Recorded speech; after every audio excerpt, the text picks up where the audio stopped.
One day in history, someone asked God, give me a home where the buffalo roam, and thus God made McAlester. Hello, everyone, and welcome to McAlester, Oklahoma, Mike Deak Field, as the Buffaloes look to even up the district series with the Glenpool Warriors, as we are looking at a cloudy day over here in McAlester. Again, at first, wasn't supposed to be really a cloudy day, but then it ended up becoming that way, and also we had some chances of thunderstorms around 4:45. Looks like that danced around us.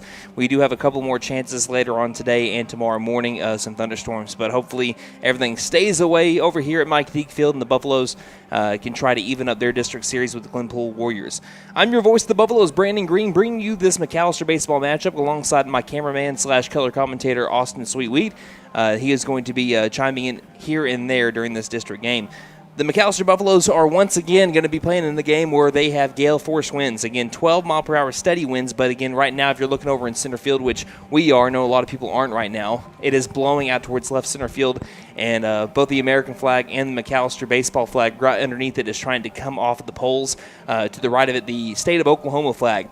So they're going to navigate those winds, and we're going to see how this game transpires. Yesterday's game, there's a reason why in baseball you get a second chance. You get 2 games. Again, you can't undo the damage from yesterday if you're the McAlester Buffalo baseball team, but you can avenge that loss. McAlester lost 18-4 in a game that no one really saw coming, and not in the terms of losing the game, because we know that Glenpool is a very formidable foe, but we didn't see a high-scoring game in which the Glenpool Warriors hit 5 home runs.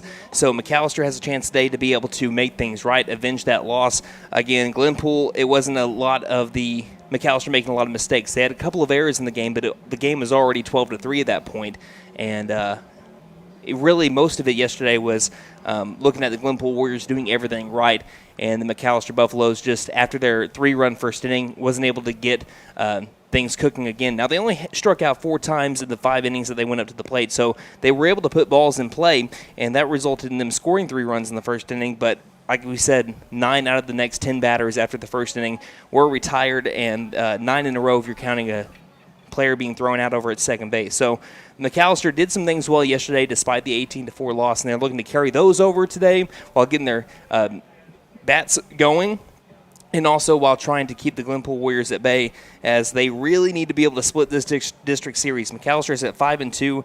That has dropped them to 4th place in 5A3. Sepulpa's at 1, the only undefeated team in 5A3 at 7-0. Shawnee at 2 at 6-1. Bishop Kelly at 3 at 6-1. McAlester at 4 at 5-2.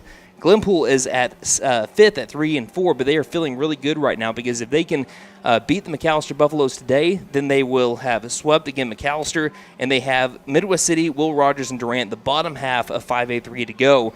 And I bet you if they feel pretty confident, they can go ahead and run the field after that. And if they end up having only 4 losses in 5A3, McAlester had the same amount of losses last year, and that had them finish up their district series, district schedule in 3rd place. So the Warriors would feel really good with only 4 losses on their district record. McAlester really needing to win to be able to stay in that contention. I mean, if they still win out, they have a really good chance of being district champions. If you can beat, again, all the other teams, including the Glenpool Warriors today, I think that you actually still would probably be the district champs. It's too far out for me to be able to look at runs differential and things like that, but if they ran the table, there's still a really good chance that they could absolutely host a regional tournament. So it starts with today. They have to avenge their loss from yesterday. Those is the product of good teams. How do you manage a tough loss from the day before? Do you, again, keep that in the back of your mind and let it affect your play today, or do you wash it away and you get your revenge and defend your home turf? We'll see what the Buffaloes can do.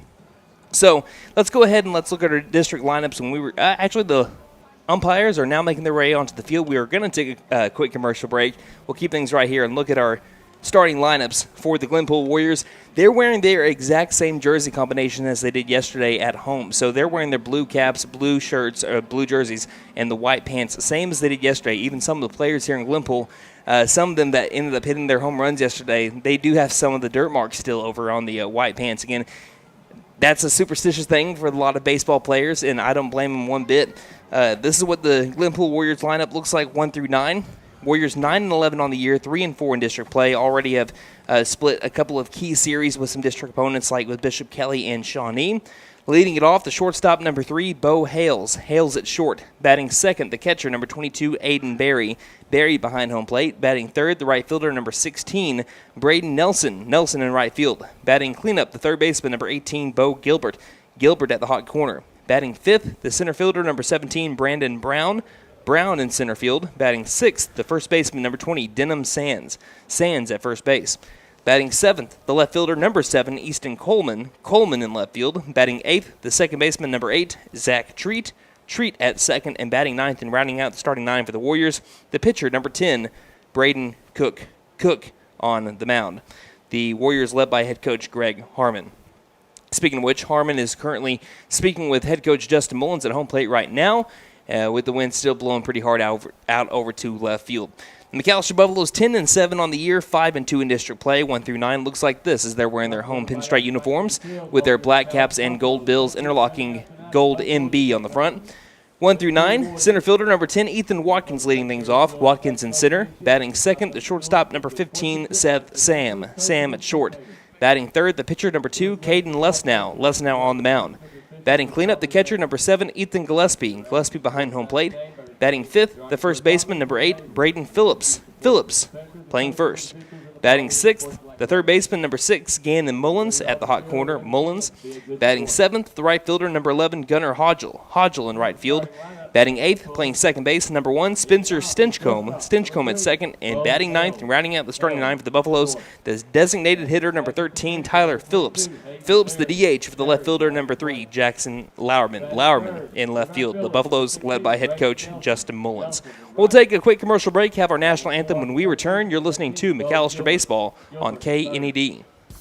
I was looking for a bank that actually cared about me, had checking, savings, and loan options that catered to my needs, and was locally owned, because I'm all about keeping my money in our town. I found the Bank NA. The Bank NA has been voted number 1 for 10 years in a row in the McAlester News Capital's Reader's Choice Awards. Call 918-423-2265 or go in to find what you need in banking options. The Bank NA. Strong, secure, and ready to loan. Member FDIC, Equal Housing Lender. Spring has sprung, and you've been dormant for months. Spring to life with a new or pre-owned vehicle from Patriot Chrysler Dodge Jeep and Ram in McAlester. And now is a great time to head to Patriot because we're offering special financing on most models on the lot, including Chrysler Dodge Jeep and Ram pickups. Spring savings are available now, so don't miss out. Head to Patriot Chrysler Dodge Jeep and Ram in McAlester. We're located on the 69 bypass right next to the new mall. Best Western Inn and American Lodge and Suites in McAlester are both locally owned and operated. Both offer clean and comfortable rooms at a great price. Best Western Inn and American are proud sponsors of McAlester Buffalo Sports, wishing the best of luck to all the players and coaches. Remember, when you need a clean, comfortable room at a great price, think Best Western Inn and American Inn Suites, both located on the 69 bypass in McAlester.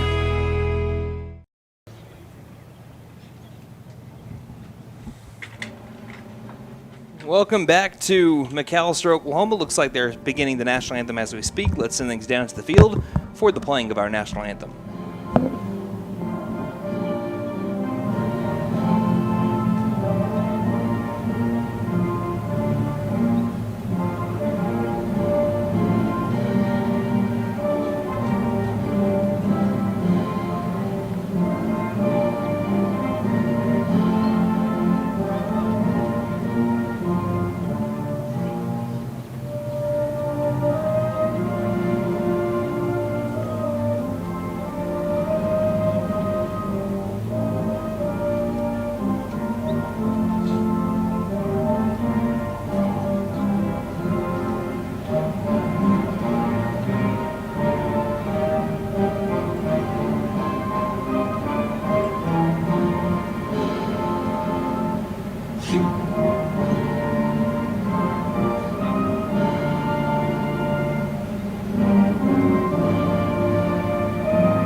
All right, so the McAlester Buffaloes have taken the field once again wearing their pinstripe uniforms here today as Caden Lesnow will step on the rubber. Looking at the defensive alignment for the black and gold, at first base we have Braden Phillips, second base Spencer Stinchcomb, shortstop Seth Sam, at third Gannon Mullins. In the outfield, Jackson Lauerman in left, Ethan Watkins in center, and Gunnar Hodgel over in right field. And the battery for the Buffs today, Gillespie behind home plate, and Caden Lesnow on the mound. Lesnow, wearing number 2 on his back, is 2-2 on the year, has pitched in 26 2/3 innings. That's good for second on the team, just an out behind Seth Sam. He has a team-leading 1.31 ERA, 35 strikeouts to 11 walks. Batting average against him so far this season, .188. He leads the team in first-pitch strikes at 70%. And I do feel like it's worth mentioning that here on this windy day and cloudy day, the weather has nothing to do with what I'm about to say, though. The Buffaloes are very locked in. They're focused today. I'm not saying that any of the other games they haven't been focused, but as I was able to watch them just warm up, take infield, all the above. I mean, there wasn't a lot of talking. There was a whole lot of, let's get down to business, let's get warmed up, let's defend our turf. Now, that doesn't mean that they're going to just come in here and blow out the Warriors after they did the same to McAlester yesterday, but they are locked in right now, getting ready for the first 3 batters of the Glenpool Warriors: Bo Hales, Aiden Berry, and Braden Nelson. You know, Brandon, entering the stadium, is it a stadium or is it a field? It's a field, stadium, whatever you want to call it. Point is, entering the area today, you could feel the tension. You can cut it with a butter knife. It is a big game, district game here, and these determine where you play in the regional tournament. First pitch brought to you by Big V Feed Center. It's always your best bet for your feeding program for all of your animals. Visit your Big V Feeds dealer in McAlester, Kiowa, and Shakota. First pitch is about to happen as Lesnow winds up, and it will be a hit by pitch to Bo Hales. Hits Hales in the left arm in the very first throw of the game, and it's baseball time here in the Heartland. So the Warriors at first base. Some chirping going on here early. As you can hear some from Glenpool over here. The first base side is where they reside. Again, like we said, Glenpool wearing the same exact uniform combinations they did yesterday. As here's the first pitch. Shows bunt, and it will be fouled off at home plate for strike 1. As we look at the first 2 batters, again, we're mentioning the same jersey combination. A lot of the white pants that you're seeing, they haven't been washed. And like we said with Glenpool, the way they were able to hit yesterday, 5 home runs, 14 hits, hoping to carry that juju over here to McAlester. McAlester trying to shut it down. And Lesnow will step off. Gannon Mullins over at third base, already playing in on the infield turf, expecting a bunt here from Aiden Berry. He had a slash hit yesterday. The next pitch will be popped up right side. Wind might bring it back in. Phillips brings it up, and it will land just beyond the grasp of Braden Phillips. Again, we talk about the wind blowing at about 30-mile-per-hour wind gusts out to left field. It looked like it was about to land on top of the McAlester press box here. Just barely came back into play. It might have even kind of clipped the edge of the press box. I was waiting for the thud. Yeah, the thud that we hear all the time. And I'll take that back. That actually wasn't Barry that had that slash hit. It was Bo Hales. Hales is currently at first base. The count 0-2 on Aiden Berry. Mullins over at third, playing off the third base bag. A little bit of separation between him and the line. The 0-2. Miss up and outside. Counting at 1 ball, 2 strikes. So McAlester was able to get after Glenpool yesterday in the top of the first inning, scoring 3 runs. Warriors scored 18 straight before McAlester scored 1 in the top of the 5th. Buffaloes have a runner at first base. Rather, the Warriors do. Here's a pickoff attempt over to first. It's not in time. 1-2 the count. Barry yesterday went 0 for 1. He walked 3 times and struck out looking. Batting out of the 2-hole. Lesnow the 1-2. Curveball froze him. They don't call strike 3. Inside corner missed it. Good pitch from Lesnow. And the count is now 2-2. Looking over at Coach Dixon over in the McAlester dugout. He wanted that one. Curveball misses low and outside on the very next pitch, and the count is now full at 3-2. So, point noted, that one wasn't high. So far, the inside corner not being given. Count full at 3-2. Les now the pitch. Line drive, center field, it's going to land. Watkins will field it as he loses his hat. And the Warriors now with an early base hit. And they'll bring it Braden Nelson. That's going to sting for McAlester because they really thought they had the 1-2 strikeout on the curveball in the inside corner was not given to them. So now runners at first and second with nobody out for the Warriors in the top of the first inning, looking to keep up that momentum that they grabbed in the bottom of the first yesterday. Corner infielders playing a little bit in. Les now the pitch. Popped it up in the infield. Now it drifts into foul territory. Lauerman chasing after it, and it will land just to the right of the indoor facility. He had a little bit of room, but he was running out of it. And that'll be strike one.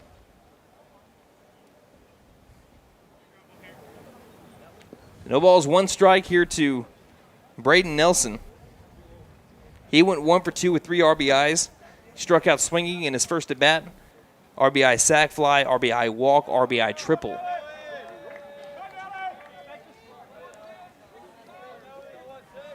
Let's now get the signs from Gillespie. Count 0-1. And the pitch. Curveball, outside corner, strike 2. Good pitch from Les now. Outfield already shifted over to the left. Count 0-2 here on Braden Nelson out of the 3-hole. Les now takes a look at second. And the pitch. Line drive down the left field line. Another base hit for the Warriors. They're going to hold the runner up over at third base, and the bases are loaded for the Warriors on back-to-back singles. Now batting for Glenpool, the third baseman, Bo Gilbert. And that will bring up Bo Gilbert. Right now, just again, collective 1 through 9, the Warriors are seeing baseballs like they're beach balls. Gilbert 2 for 3 with 4 RBIs yesterday, including that 3-run home run that tied the game in the bottom of the first yesterday. He's got the bases juiced with nobody out. The pitch from Les now. It's going to be a called strike. Checking after it was Gilbert. But it's a called strike regardless. Count 0-1 to the righty. So hit by pitch, single has loaded the bases. Nobody out. Top of the first. Les now the pitch. Swing and a miss for strike 2. And Les now back in an 0-2 count. This is the third consecutive batter that he's been able to get to this count. The last 2 have been able to bring it back to singles.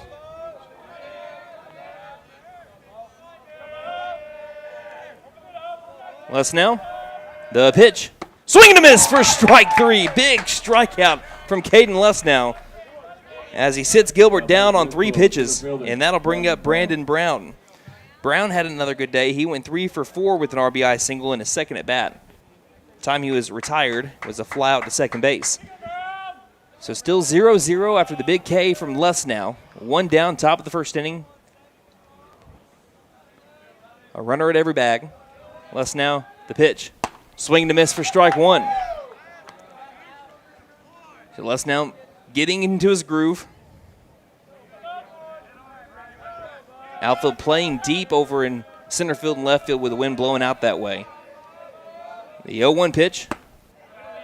By the knees, not a bad location, but missed outside it looked like. Count is now evened up at 1 ball, 1 strike.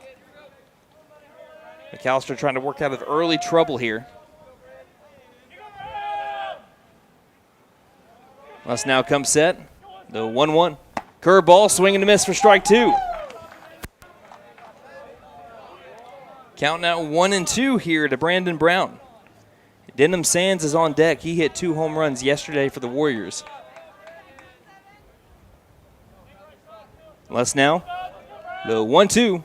This one in the dirt, and good job by Gillespie. Bodying it up, keeping the runner at third. Count is even at 2-2.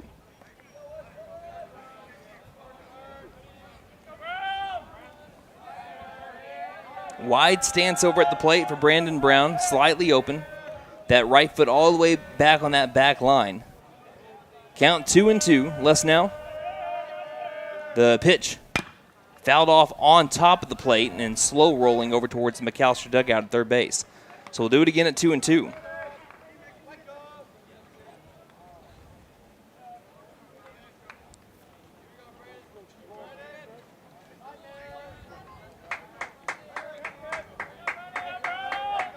Big pitch coming up here from number 2 on the 2-2.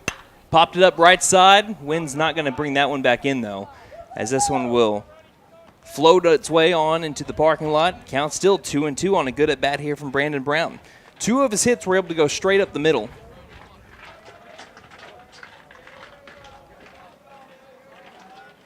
As Les now is trying to retire the 5-hole, the pitch. Ground ball left side, chance for a double play. Mullins will go home with it. Over to first.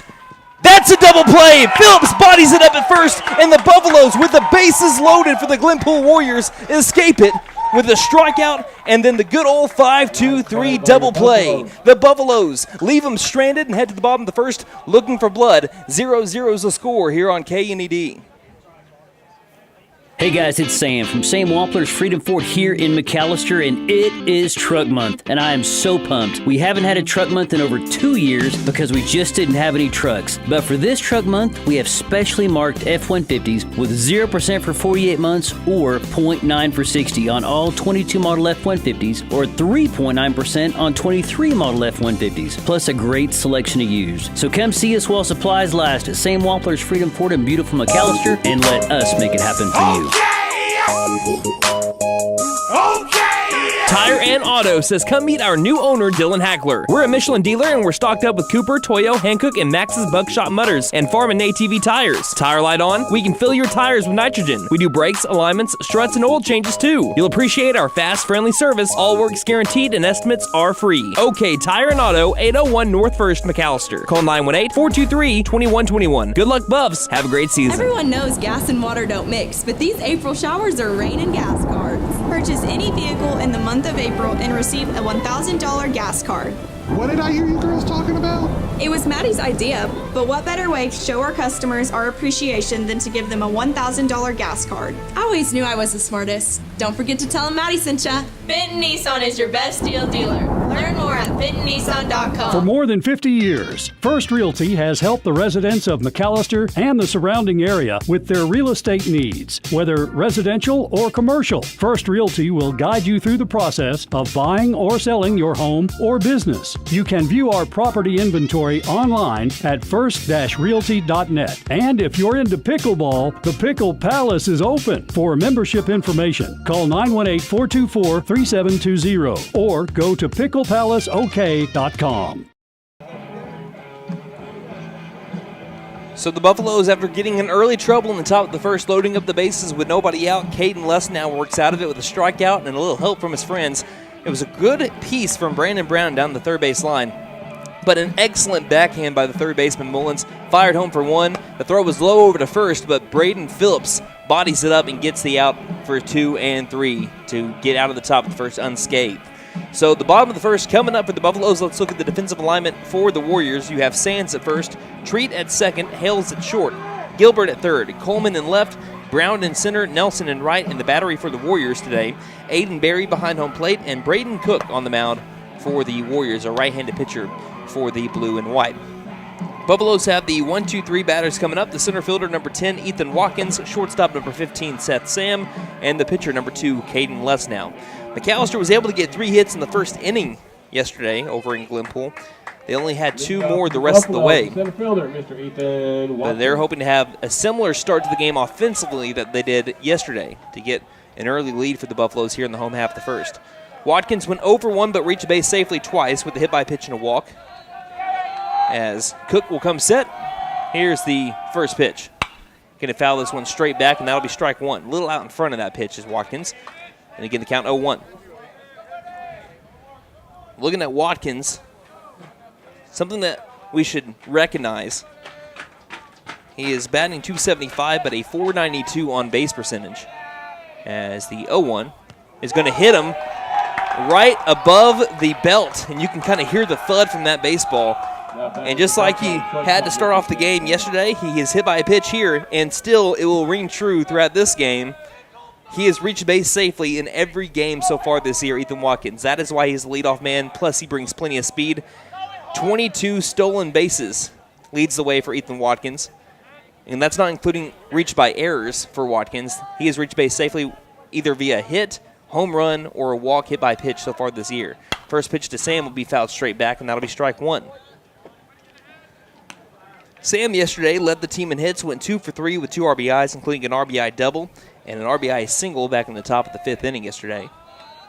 He's rocking the no batting gloves look, it looks like, for Sam. At least that's what I see from here. Pickoff over to first. Watkins is picked off. They're going to throw over to second. Now it's a rundown. Watkins running back. Now back over to second. Sands will throw it up late again. Back over to first we go.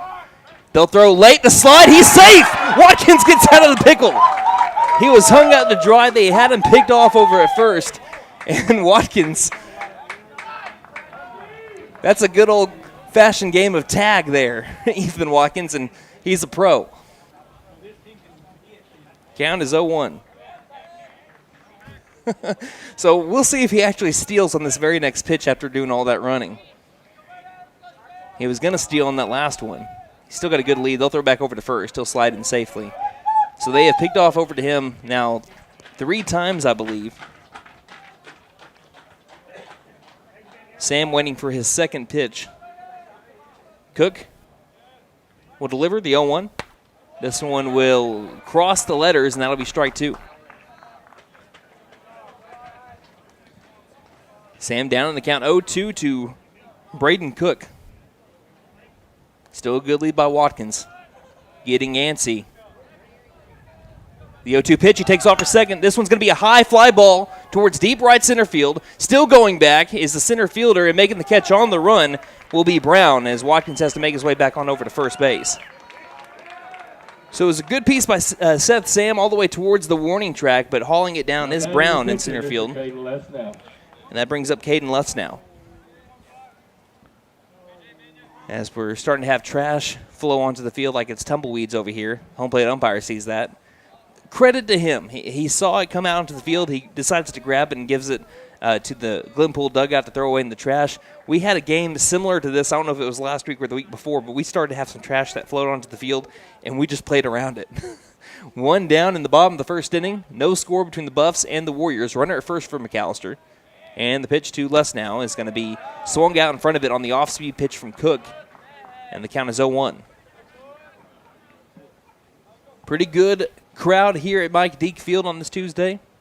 The pavilion is loaded up as we have a pickoff over to first. Watkins is in safely. Watkins with 3 stolen bases yesterday, including in the first. He stole second, then stole third just a couple of pitches later. The Warriors remember this. So here comes the 0-1. This one's going to be a curveball, lower outside corner for strike 2. They'll throw back over to first, but Watkins kind of had a little bit of a jump start to second, stayed where he was at. They are really after him. They're keeping an eye on him. Everybody's just kind of prepared, waiting to see what happens next with him. Cook once again ahead, the count 0-2. The pitch. It's going to be a curveball. Ball called. It's a balk. Cook did not come set. He was trying to quick pitch to mix up his timing on Ethan Watkins, and he balked in the process to send Watkins to the second base. So the count's still 0-2 as Caden Luss now about even in the box. Close stance as a runner in scoring position. McAlester trying to strike here early. And unless Watkins gets doubled up, that takes away the ground ball double play possibility. As here comes the 0-2. This one's going to be low and inside for ball 1. 1-2, the count now to Caden Luss now, who on the season is batting .304 with runners in scoring position, .327 on the year with a .413 on-base percentage, tied for second on the team in RBIs with 15. Spin move, and they'll throw to second, but again, Watkins in there standing. They're still trying to pick him off over at second base because McAlester showed how aggressive they were yesterday. They had 5 stolen bases in the first inning alone. Count 1-2. Cook. Watkins takes off for third. Ground ball left side. It's going to stay foul. And the count will remain 1-2. Gosh dang, can my boy just get a little bit of a breath here? Ethan Watkins around the base paths. So he walks back to second. He's able to get a tiny bit of a breather, and he's back to his lead. And time will be called by Les now. Throwing the pitch anyway there was Cookie, and kind of what you're taught as a pitcher. Don't stop your motion. Continue on with it. Count 1-2. Les now trying to give the Buffaloes an early lead here. Wind bursting out to left field. Cook taking his time here. Gets the sign from Barry. Comes set. The count still in favor of the pitcher, 1-2. Pickoff over to second. Sails into the outfield. Watkins stays put, though. That split the middle infielders and went into the outfield. But already playing kind of in was Brown. And it keeps Watkins where he's at. Count still 1-2. Cook comes set. And the pitch. This one's going to catch the letters for strike 3, and Les now can't believe the call. Looked a little high from our vantage point, and I feel like we have a pretty good understanding of what's high and what's low. And that will bring up Ethan Gillespie. As Cook was already coming set, ready to pitch. Home plate umpire says Gillespie had time. Cook comes set, runner at second. 2 down. The pitch. Curveball in there, strike 1. The throw back to the pitcher almost gets into the outfield. Backhanded by Treat, keeps Watkins over at second base.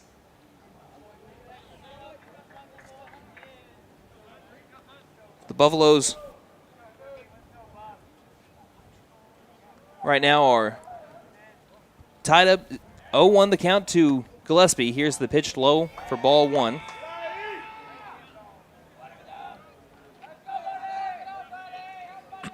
One ball, 1 strike. Runner at second base is Watkins. Since 1952. Watkins will take off for third. The pitch is a called strike. The throw to third is not in time. Watkins nearly sliding past the base as we got disconnected with the people over at the radio station. So that is why we are coming back in late if you're listening on radio and why things kind of sounded weird there. Watkins has stolen third. He's over at third base. Count 1-2 with 2 down for Ethan Gillespie. Cook, the pitch.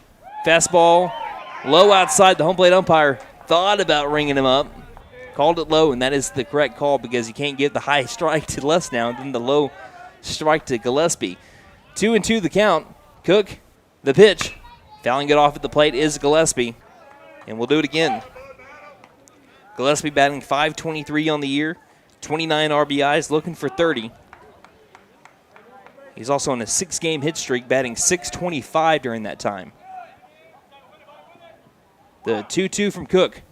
High hit, fly ball, deep center field. Brown looks like he hardly has to move, and he makes the catch for out number 3. So a couple of big flies to center field, but Brown playing in perfect position for Glenpool is able to haul it in for outs number, at the time, 1 and 3. So we head to the top of the second inning. No score between the Warriors and Buffs here on KNED. Since 1952, W.E. Alford Propane has been your source for propane and petroleum products, both residential and commercial. W.E. Alford Propane serves eastern and southeastern Oklahoma with locations in the Eufaula area, McAlester, Shakota, Wilburton, Hartshorn, and Muskogee, just to name a few. If you need propane or petroleum products, there's only one number to call, 918-423-3121.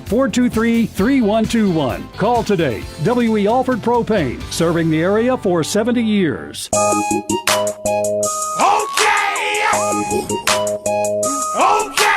Tire and Auto says come meet our new owner, Dylan Hackler. We're a Michelin dealer and we're stocked up with Cooper, Toyo, Hankook, and Max's Buckshot Mutters and Farm and ATV tires. Tire light on, we can fill your tires with nitrogen. We do brakes, alignments, struts, and oil changes too. You'll appreciate our fast, friendly service. All work's guaranteed and estimates are free. Okay, Tire and Auto, 801 North 1st, McAlester. Call 918-423-2121. Good luck, Buffs. Have a great season. That actually cared about me. Had checking, savings, and loan options that catered to my needs and was locally owned. Because I'm all about keeping my money in our town. I found the Bank NA. The Bank NA has been voted #1 for 10 years in a row in the McAlester News Capital's Reader's Choice Awards. Call 918-423-2265 or go in to find what you need in banking options. The Bank NA. Strong, secure, and ready to loan. Member FDIC, Equal Housing Lender. Welcome back to Mike Deak Field here in McAlester, Oklahoma. A jam-packed first inning. The Buffaloes had the Warriors had the bases loaded with nobody out. The Buffaloes were able to escape the jam. Buffaloes had a runner at third, was not able to bring them home to score. We begin the top of the second inning with a curveball outside to Denham Sands for ball 1. Sands had a pair of 2-run home runs yesterday, going 2 for 3 with 4 RBIs. He also popped out to the catcher and walked. Here's the windup from Lesnow and the delivery to Sands. He's out in front of the curveball. Off the top of the bat, that'll be strike 1. Count even up at 1 ball, 1 strike. So we started off the game for the Warriors as this is the 6th-hole batter for Glenpool. Hit by pitch, single, strikeout, 5-2-3 double play. And now beginning the top of the second with Denham Sands in a 1-1 count. The windup from Lesnow and the pitch. This one will miss the knees. Low, ball 2. McAlester was able to take a hit by pitch and get Watkins over to third base, but a fly out to center, strikeout looking, and then line out to center for out number 3. Ended it for the Buffs, the 2-1. Lesnow missing up high. Now it's 3-1, the count to Denham Sands. This is where the Warriors took advantage of a lot of counts. They were able to get ahead of some counts, get some counts that were advantageous to them. Let's see what it does with 3-1. Fastball, fouling it straight back at Sands, and the count is full at 3-2. So Lesnow trying to work his way back, has made it full at 3-2. Lauerman playing in over at left field with the lefty up. Center field and right field playing a little bit further back. The 3-2. Line drive, right center field. This one's going to split the outfielders again, and Denham Sands continues to rake for the Warriors. Picking it up is Watkins. Watkins will try to fire it in, and he will get it to second base, but not before a leadoff double by Denham Sands. So 3 early hits here for the Warriors, top of the second inning. No score between the Buffs and Glenpool. Brings up Easton Coleman. He went 2 for 4 with a solo home run, also singled and a pair of strikeouts.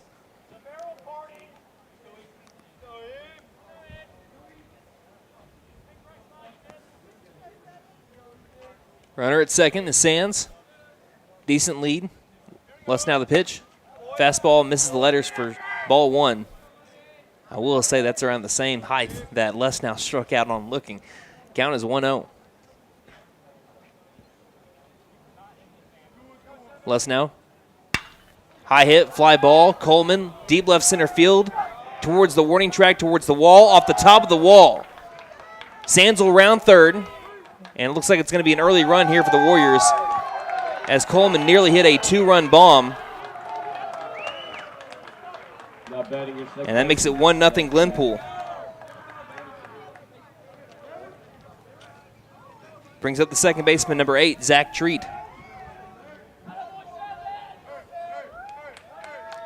That was to the deepest part of the park and hit off of what would have been the old Pete's Place sign. About a good 5 feet from leaving the yard. I think that Coleman thought it was a bomb. He started to trot around the first base bag as the next pitch is going to be a ground ball chopper, third base side, and it gets through the legs of Mullins, and it's going to be an E5. He didn't know if he wanted to go after the big hop or sit back on the short hop, and it kind of ate him up, the in-betweener, and that'll be an E5. And now keep the runner over at second base as Sam was playing behind Mullins there. So runners at first and second with nobody out. Top of the second inning. Warriors lead 1-0 over the Buffaloes for Braden Cook.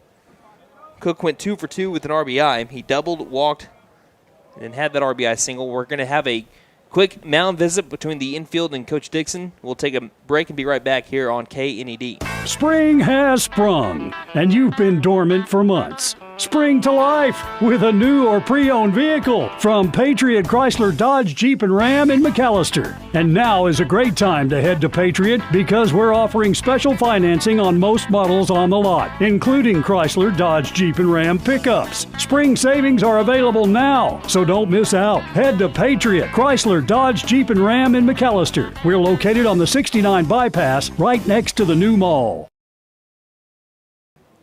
So 1-0 is the score. The Glenpool Warriors lead the Buffaloes.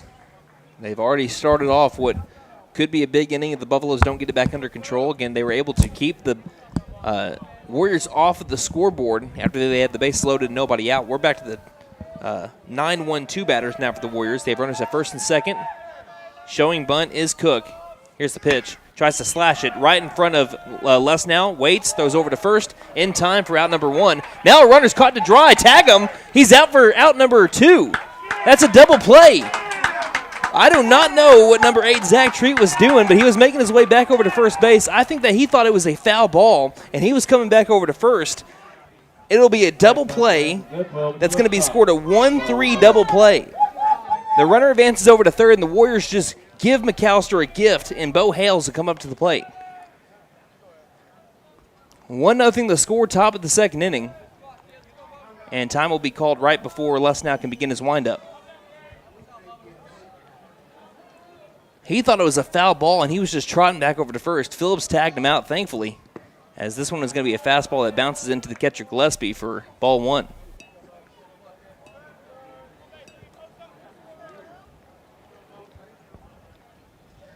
So that's the second double play of the game for McAllister's defense. Here comes the 1-0. Swing and a miss for strike 1. Count even at 1 ball, 1 strike. If the Buffaloes can keep this to only 1 run here in the top of the second, they got to feel good about themselves. Runner over at third for the Warriors. 1-1 pitch. Ground ball, shortstop. Sam fields it. Will throw over to first. And it gets past the first baseman, Phillips. He tried to stretch and grab it. And it's the second error of the inning for the Buffaloes that give the Warriors a 2-0 lead. Now batting Glenpool, the catcher, Aiden Berry. It looked a little bit low out of the hand of Sam. The field umpire was in the view a little bit of Sam, so Sam kind of took his time a little bit more. Field umpire got out of the way, and the throw was low. Probably should have been caught by Phillips at first, but it's going to lead to a 2-run inning so far for the Warriors, hoping to keep things going. Early 2 errors for the Buffaloes. Aiden Berry comes up, singled his first time up. First pitch to Berry, outside corner, strike 1.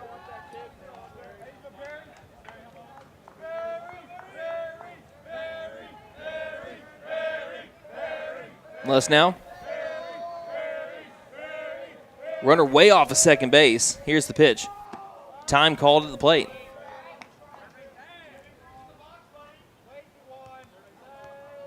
No balls, 1 strike. There's a huge lead over at second by Hales. He was almost right behind the field umpire. The 0-1. Fastball low outside. Count evens up, 1 ball, 1 strike.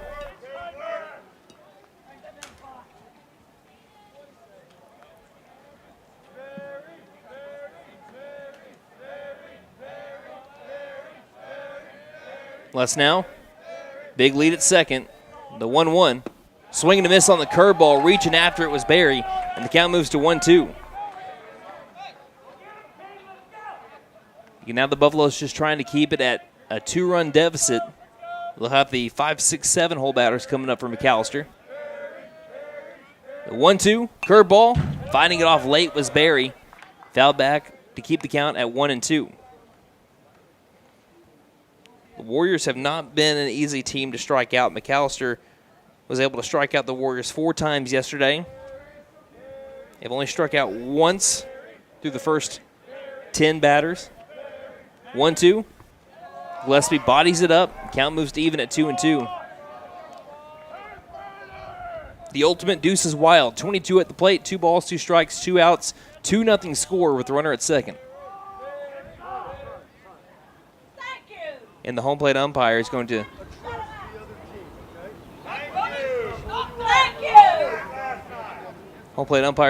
speak to the Glenpool dugout and say, do not address the other team.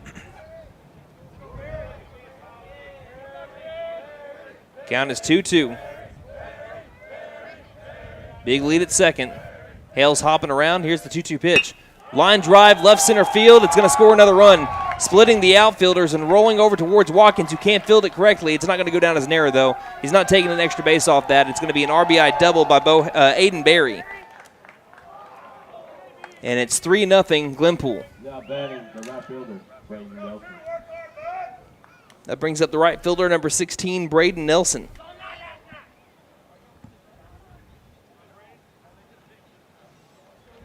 Nelson hit a single his first time up. Warriors with an early 5 hits here in the first inning and 2/3. First pitch in there for strike 1. Again, we've been mentioning it. It's just that's what's been wild about this stretch of games so far. McAlester has been they feel really good about the way that they pitch the ball, especially through their first was 17 games. Here's a pickoff over to second. Stinchcomb can't apply the tag just in time. Getting in safely was Barry. But McAlester has pitched the ball pretty well. Even, after the game that the Warriors had yesterday, the team ERA for McAlester is still sub-4. That's going to show you how well McAllister's been able to pitch the ball. As here's the 0-1. It's going to be fouled straight back for strike 2. And the Warriors, when they've been winning these games against big-time district opponents, they've been low-scoring games. They beat Shawnee 3-2, and then they lost 14-4. They beat Bishop Kelly 7-5, then lost 4-0. Then they kept it close with Sepulpa 3-1, lost 14-3. So they haven't really been putting up a ton of runs in all these games, and now they're just smoking the ball. The 0-2, curveball popped up, foul territory, might be trouble. Sam tracking it down on the run, makes the catch in foul territory. But the Warriors are able to score 3 runs off of 3 more hits and a couple of McAlester errors. As we head to the home half of the second inning, McAllister's got to get that momentum right back. We'll take a break right here on KNED. Best Western Inn and American Inn Lodge and Suites in McAlester are both locally owned and operated. Both offer clean and comfortable rooms at a great price. Best Western Inn and American Inn are proud sponsors of McAlester Buffalo Sports, wishing the best of luck to all the players and coaches. Remember, when you need a clean, comfortable room at a great price, think Best Western Inn and American Inn Suites, both located on the 69 bypass in McAlester.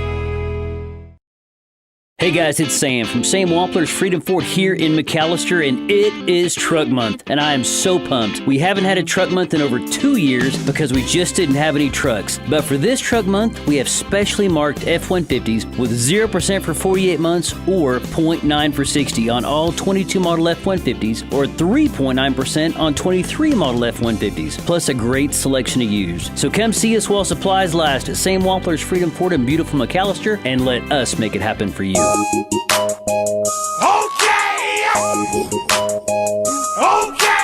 Tire and Auto says come meet our new owner, Dylan Hackler. We're a Michelin dealer and we're stocked up with Cooper, Toyo, Hankook, and Max's Buckshot Mutters and Farm and ATV tires. Tire light on, we can fill your tires with nitrogen. We do brakes, alignments, struts, and oil changes too. You'll appreciate our fast, friendly service. All work's guaranteed and estimates are free. OK Tire and Auto, 801 North 1st, McAlester. Call 918-423-2121. Good luck, Buffs. Have a great season.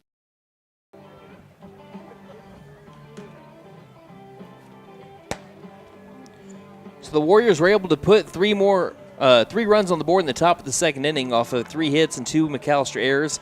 They still were able to hold a runner off of from coming home that was in scoring position. So McAlester trying to get their bats going. They're looking for their first hit going to the bottom of the second. They've got to be able to catch up with this Warrior offense, as it'll be the first baseman, number 8, Braden Phillips. Gannon Mullins playing third today, and Gunnar Hodgel in right field. Cook working out the stretch with nobody on. Here's the first pitch to Phillips. Watch a fastball pound the zone for strike 1. I'm just looking out to the distance, and maybe you can see it on the – no, you really can't see it on the video stream if you're watching on YouTube, but the trees out in the distance, as here comes the 0-1, will miss way outside with the fastball to even up the count at 1-1. But the trees, if you've ever seen, like, documentaries about hurricanes and see how the top of those trees kind of move left and right, that's what it kind of looks like at times today. The 1-1 is going to be a curveball that misses up and inside for ball 2. Now, I will say, even as windy as it is today, I don't think it's quite as bad as it was. No, it's not nearly as bad as it's been the last 7 days. 2-1. Going to be a high pop-up. Left center field. Brown coming in will make the catch, and that'll be out number 1. He's already had plenty of action today. 3 out of the 4 outs for McAlester have been to the center fielder, Brandon Brown. That one's shallow center field, though, and that brings up Gannon Mullins. Mullins, the third baseman, number 6. Buffaloes trail 3-0, bottom of the second inning with 1 down, nobody on. Cook delivers. First pitch, curveball, good one. Probably the best one so far today in the early game for Cook. Fills the zone for strike 1. Wind has kind of shifted more towards center field now, as here's the 0-1. Going to be a hard hit line drive, and that's a nice piece by Gannon Mullins into the outfield turf. And the Buffaloes have their first hit of the day.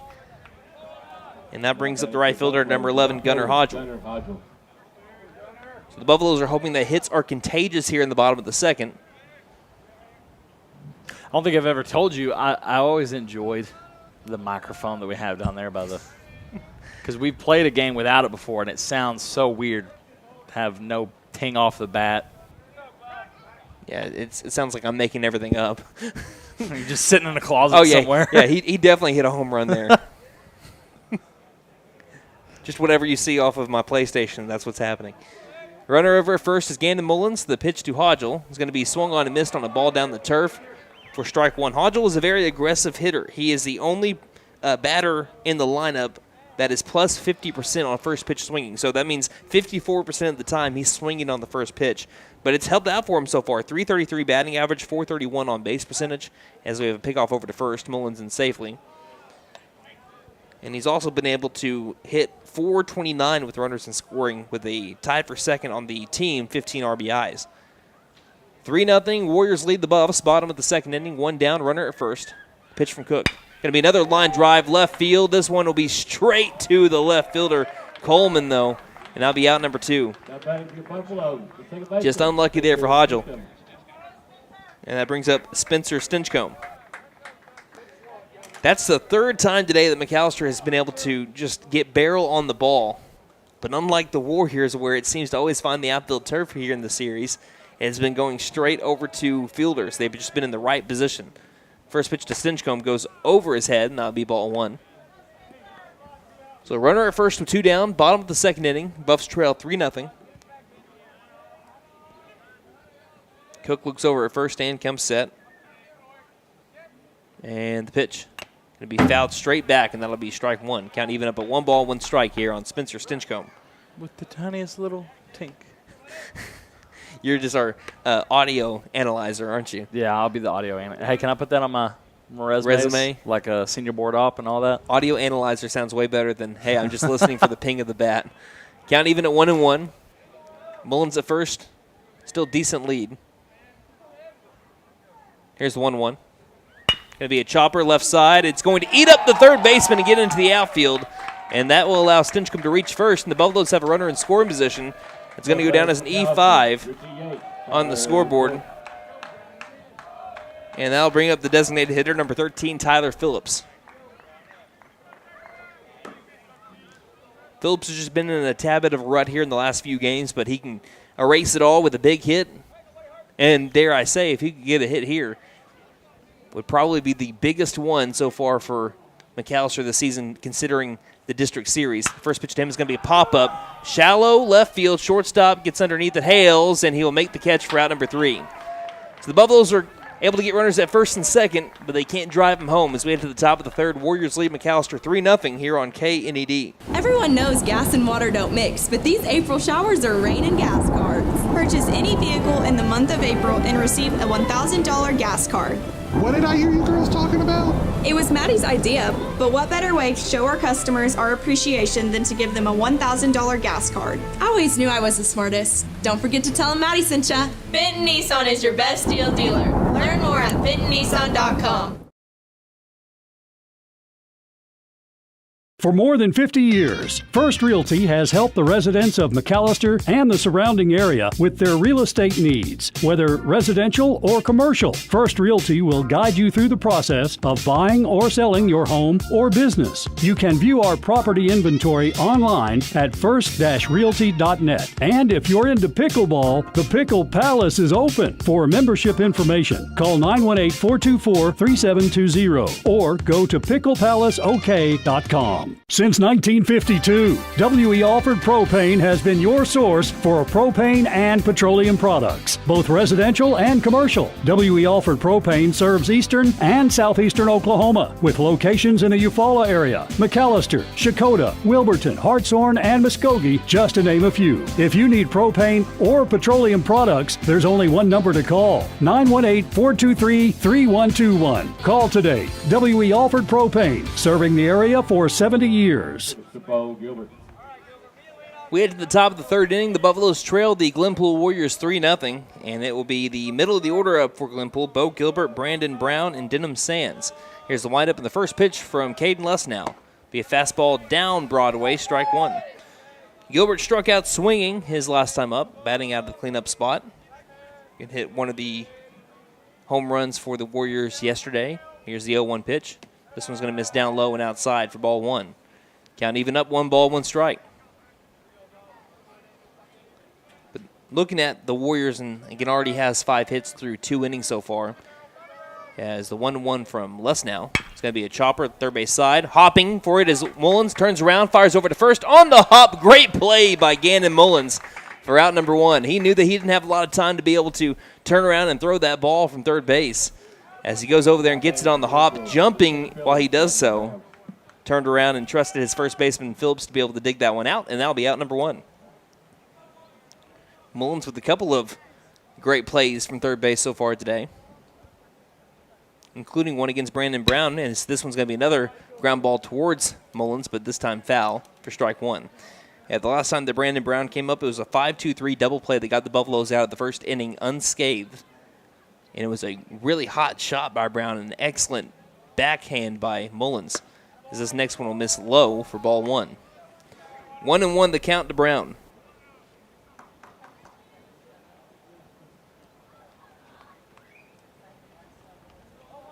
Lesnow, the pitch, will bounce on the turf, counts 2-1. But that's what's even more just impressive for the Warriors in their lineup is, again, Lesnow has faced some really good teams. He faced Cashin, who is a state semifinalist from last year. It's the 2-1. It's going to be checked out. Looks like he went around, and he did. Field umpire says he did. Batter Brown did not believe it, but again, we have a really good view. I'd say probably the second best other than the field umpire first base. That bat did cross the plane, and that will move the count to 2-2. Here's the pitch from Lesnow. Curveball, staying alive as Brown as he fouls it off towards head coach / third base coach Greg Harmon. It's still 2-2.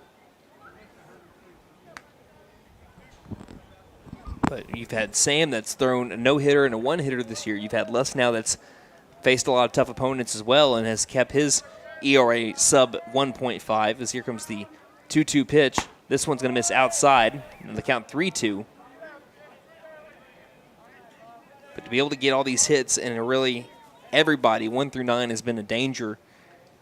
That's a big credit to the Glenpool Warriors offense. Payoff from Lesnow. Curveball, swing and a miss for strike 3. Got him swinging. And that'll be out number 2.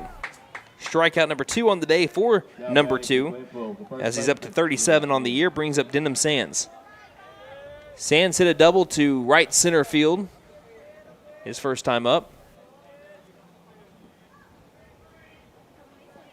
He is so far in the series against McAlester 3 for 4 with 3 extra base hits, and he hits this one off the barrel of the bat, deep left center field. Watkins chasing it down, and he will make the catch on the warning track for out number 3. Nearly went opposite field, but tracking it down is Watkins on the warning track for out number 3. A 1-2-3 inning for Caden Lesnow sends us to the bottom of the third inning with the Buffaloes looking to jumpstart the bats. You're listening to McAlester Baseball here on KNED. I was looking for a bank that actually cared about me, had checking, savings, and loan options that catered to my needs, and was locally owned. Because I'm all about keeping my money in our town, I found the Bank NA. The Bank NA has been voted #1 for 10 years in a row in the McAlester News Capital's Reader's Choice Awards. Call 918-423-2265 or go in to find what you need in banking options. The Bank NA, strong, secure, and ready to loan. Member FDIC, Equal Housing Lender. Spring has sprung, and you've been dormant for months. Spring to life with a new or pre-owned vehicle from Patriot Chrysler Dodge Jeep and Ram in McAlester. And now is a great time to head to Patriot because we're offering special financing on most models on the lot, including Chrysler Dodge Jeep and Ram pickups. Spring savings are available now, so don't miss out. Head to Patriot Chrysler Dodge Jeep and Ram in McAlester. We're located on the 69 bypass right next to the new mall. The lights are on over here at Mike Deak Field. The Buffaloes have 1 hit to the Warriors 5, but the Buffaloes trail by only 3 to Glenpool as we head to the bottom of the third inning. Top of the order up for McAlester, as Watkins is one of the 3 batters to reach base the first time through the lineup. Buffaloes beginning their second time through. Watkins was hit by a pitch his first time up, and Watkins, he's probably wondering, why does everyone hate me? Because if you look over at Ethan Watkins, he leads the team in hit by pitches with 9 now on the year. As the first pitch to him, he checks at, fouls it off to the right for strike 1. He's got 9 hit by pitches this year. The next closest guy, Austin, has 3. I was listening, by the way. I said, because I was Yes. waiting to hear So what you 6 said. more hit by pitches for Ethan Watkins than the next closest guy. Count 0-1. Cook comes set. So you could say he's a danger. As this one, he is a danger, but this one's going to be just foul as he ripped it down the third base line. He'll make his way back towards the right-handed batter's box. Count is 0-2 here on Watkins. If that one was just about a good 2 feet to the right, even though it was into the deep left field area, knowing how fast Watkins is, probably could have gotten a triple out of that. Count 0-2. 3-0, Buffaloes trail. Cook delivers. Swing and a miss for strike 3. It's dropped. Watkins is still in the box. Now he's trying to dance away from the catcher, Barry, but he's eventually tagged for out number 1. He didn't know it was dropped at first. It just popped out the glove of Barry. And that will be out 1. Brings up Seth Sam. Had a deep fly to center field. Died on the warning track. Here's the first pitch to Sam. Will be a fastball missing by the letters for ball 1.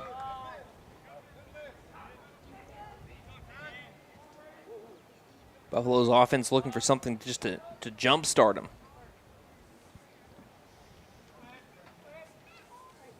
The 1-0. Fastball. No, that looked off speed. A little bit up and inside, and that'll be ball 2. 2-0 the count.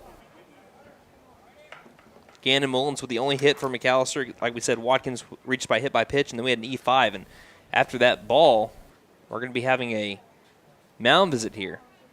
And pretty surprising moment for a mound visit, to be honest, for the Warriors. He's been cruising. Cook has only allowed, like we said, 1 hit, 3 base runners. Just starting off this count 2-0. But there is a visit.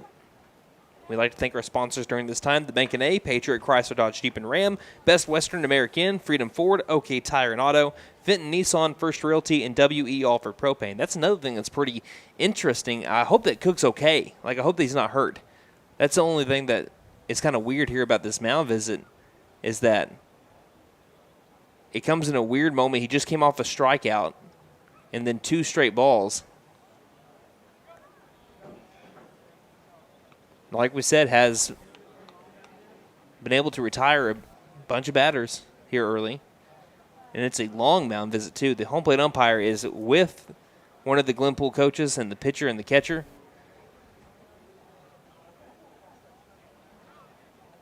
So, again, hopefully it wasn't a health concern. Don't want to see that for Cook. But the count is 2-0. As Sam will dig into the box once more. So that was a little bit strange. 2-0 the count.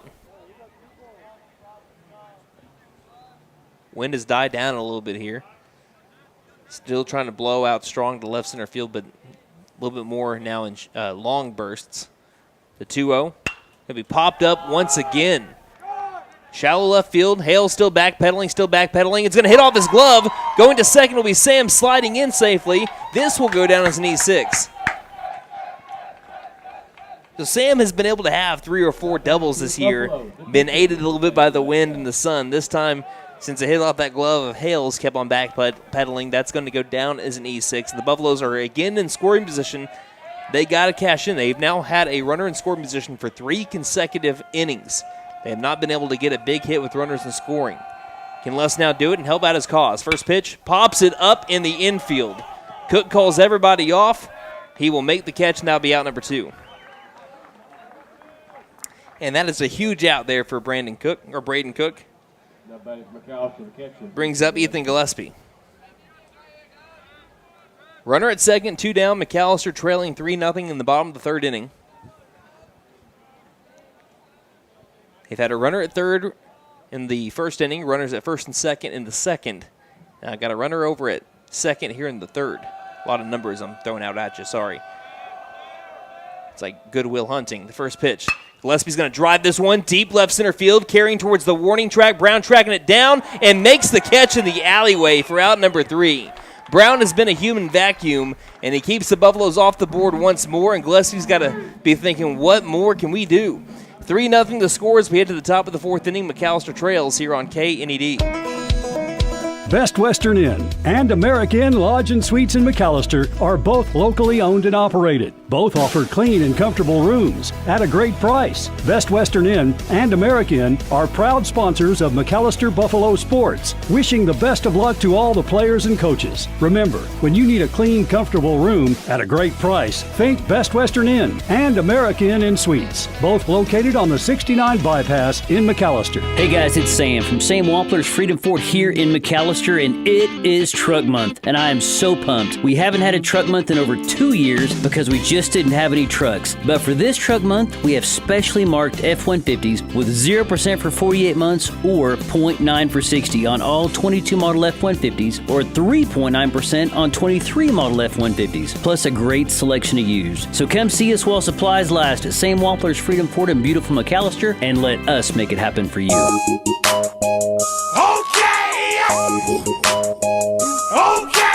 Tire and Auto says come meet our new owner, Dylan Hackler. We're a Michelin dealer and we're stocked up with Cooper, Toyo, Hankook, and Max's Buckshot Mutters and Farm and ATV tires. Tire light on, we can fill your tires with nitrogen. We do brakes, alignments, struts, and oil changes too. You'll appreciate our fast, friendly service. All work's guaranteed and estimates are free. OK Tire and Auto, 801 North 1st, McAlester. Call 918-423-2121. Good luck, Buffs. Have a great season.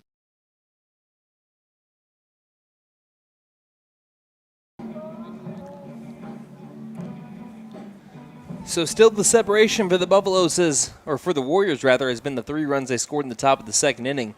We get to the top of the fourth, 3-0 still the score, as Easton Coleman will come up to the plate. Has had an RBI double so far today. It's the 7-8-9 batters for the Warriors. Left fielder number 7. So again, lucky 7s for him, playing in the 7th position, batting 7th, wearing number 7. His first pitch fastball misses up above the letters for ball 1 to Coleman. Again, 1-0 the count. Les now winds up and delivers the 1-0 pitch. Curveball, line drive, deep left field, going towards the warning track, and it's going to hit off the wall. He's going to try to turn this into a double. The throw over to second is not going to be in time. In fact, it's cut off by Seth Sam, and that's going to be another double for Easton Coleman. Hit number 6 for the Warriors.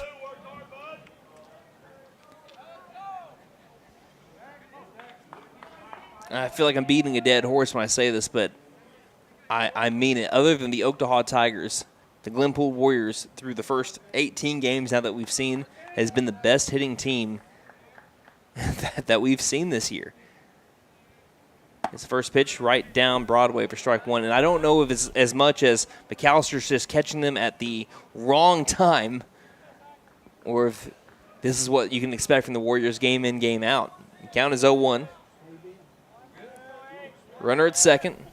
Nobody out. Top of the 4th inning. Let's now the pitch to Treat. This one misses outside. Count 1 ball, 1 strike. Treat reached on an E5 his first time up. Both teams have had 2 errors. Warriors have had 6 hits to McAllister's 1. They've been able to score 3 like we mentioned. Let's now the pitch. This one's going to miss down low for ball 2.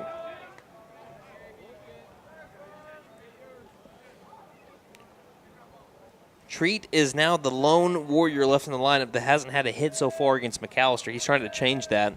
Barry went 0 for 1 yesterday, but he's been 2 for 2 today with a single and an RBI double, as this one misses upstairs for ball 3. Count 3-1 to Zach Treat.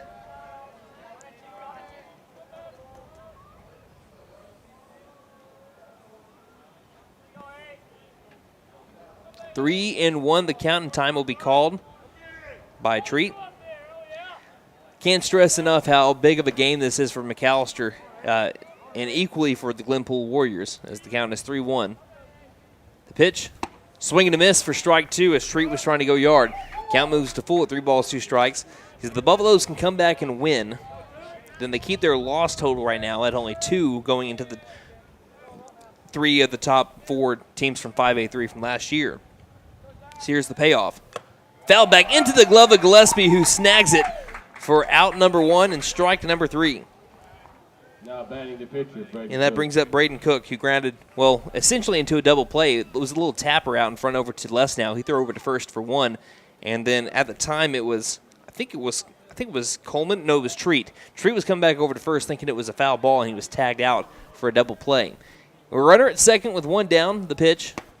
Fastball up above the knees. Strike one.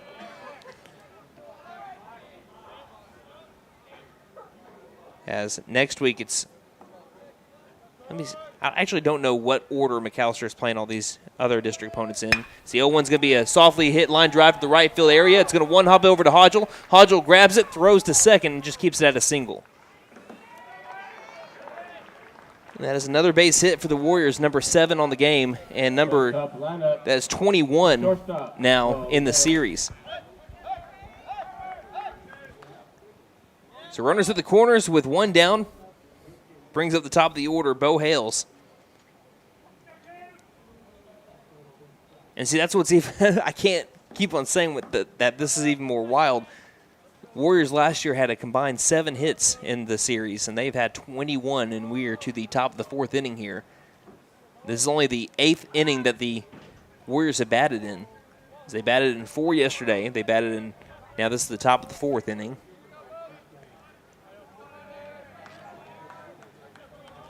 I'm telling you, if they replayed Sepulpa, I don't think that the Chieftains could beat them today.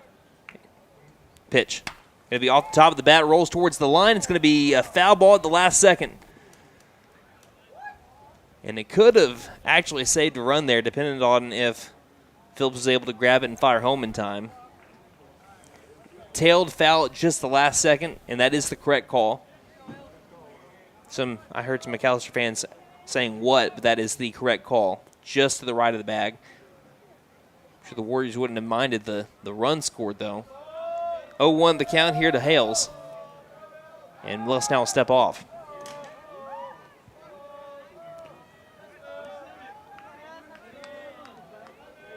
The pitch from Les Now will fill the zone for strike 2.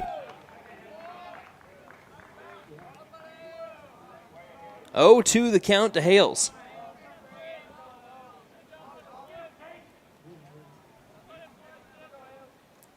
Overcast skies here in Mactown still. Here comes the, well, not an 0-2 yet, little 31 move here from Les Now, and the 0-2 will be coming up in a moment. Sun's supposed to come through after all the storms make their way on through tonight. If they come through, again, we're kind of right on the border of the storm line, it looks like. The 0-2 from Les Now, curveball, waits for it, patient line drive to center field, and it's going to one-hop over towards Watkins. It's going to score a run. It's going to be an RBI single for Hales. That's just a good piece of hitting. It's a good curveball from Les Now, and Hales read it right out of the hand of Les Now, waited on it, and drove it to center field. And it makes it 4-0 advantage Glenpool. Top of the 4th inning, still one down, runners at first and second. That brings up Aiden Berry, who has not been retired today. Single and an RBI double. 8th hit of the day for the Warriors. The pitch. Popped it up in the infield. Infield fly is in effect. Doesn't matter if he catches it or not. Batter is out. Stinchcomb will make the catch regardless. I like the idea there by Stinchcomb. Kind of like faked the drop after he caught it, just to see if the runner would take off. High IQ play, but again, base runner knew what was going on, so that's out number 2. Brings up Braden Nelson. Nelson 1 for 2 as we have a spin move here by Les Now. Again, the Buffaloes can score 4 runs in an inning. It can happen. It just, the fact is they've got to be able to get it rolling and not hit it straight to Brandon Brown in center field. Here's going to be a fly ball right field. Hodgel will get underneath it, follow it in the wind, and make the catch for out number 3. So the Warriors do get a few more hits, but the Buffaloes are able to keep it at only 1 run the damage in the top of the 4th. We played half a 7-inning game. McAlester looking to get some hits together as we head to the home half of the 4th. Again, 4-0 Warriors lead the Buffs here on KNED. Everyone knows gas and water don't mix, but these April showers are rain and gas cards. Purchase any vehicle in the month of April and receive a $1,000 gas card. What did I hear you girls talking about? It was Maddie's idea, but what better way to show our customers our appreciation than to give them a $1,000 gas card? I always knew I was the smartest. Don't forget to tell them Maddie sent ya. Benton Nissan is your best deal dealer. Learn more at bentonnissan.com.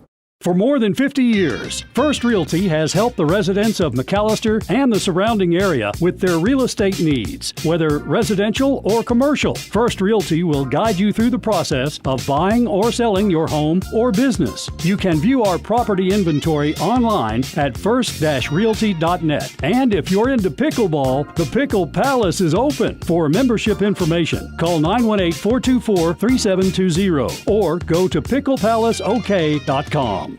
Since 1952, W.E. Alford Propane has been your source for propane and petroleum products, both residential and commercial. W.E. Alford Propane serves eastern and southeastern Oklahoma, with locations in the Eufaula area, McAlester, Shakota, Wilburton, Hartshorn, and Muskogee, just to name a few. If you need propane or petroleum products, there's only one number to call, 918-423-3121. Call today. W.E. Alford Propane, serving the area for 70 years. I was looking for a bank that actually cared about me, had checking, savings, and loan options that catered to my needs, and was locally owned, because I'm all about keeping my money in our town. I found the Bank NA. The Bank NA has been voted #1 for 10 years in a row in the McAlester News Capital's Reader's Choice Awards. Call 918-423-2265 or go in to find what you need in banking options. The Bank NA, strong, secure, and ready to loan. Member FDIC, Equal Housing Lender.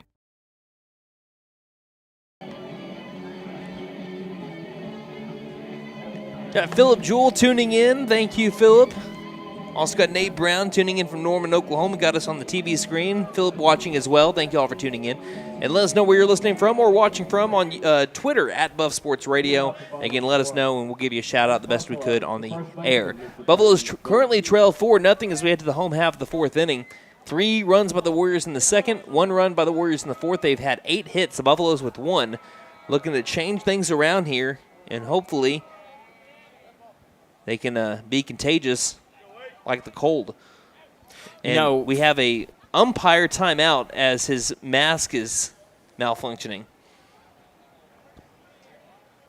Philip actually is a Sweet Wheat superfan. Is he? Yeah. I've given him my autograph. Did you ask him to give you That's his not autograph? The point is he has it somewhere. You better put it up. It'd be worth some money. Do you want to use this time to promote your own show? Yeah, go check out the Fat Rat Show in the morning, but that's not mine. That's Fat Rat Show. But the good, the bad, and the country on K101.3 that one is mine. From 2 until 6 in the afternoon. Still waiting on the umpire. Looks like he's all good to go.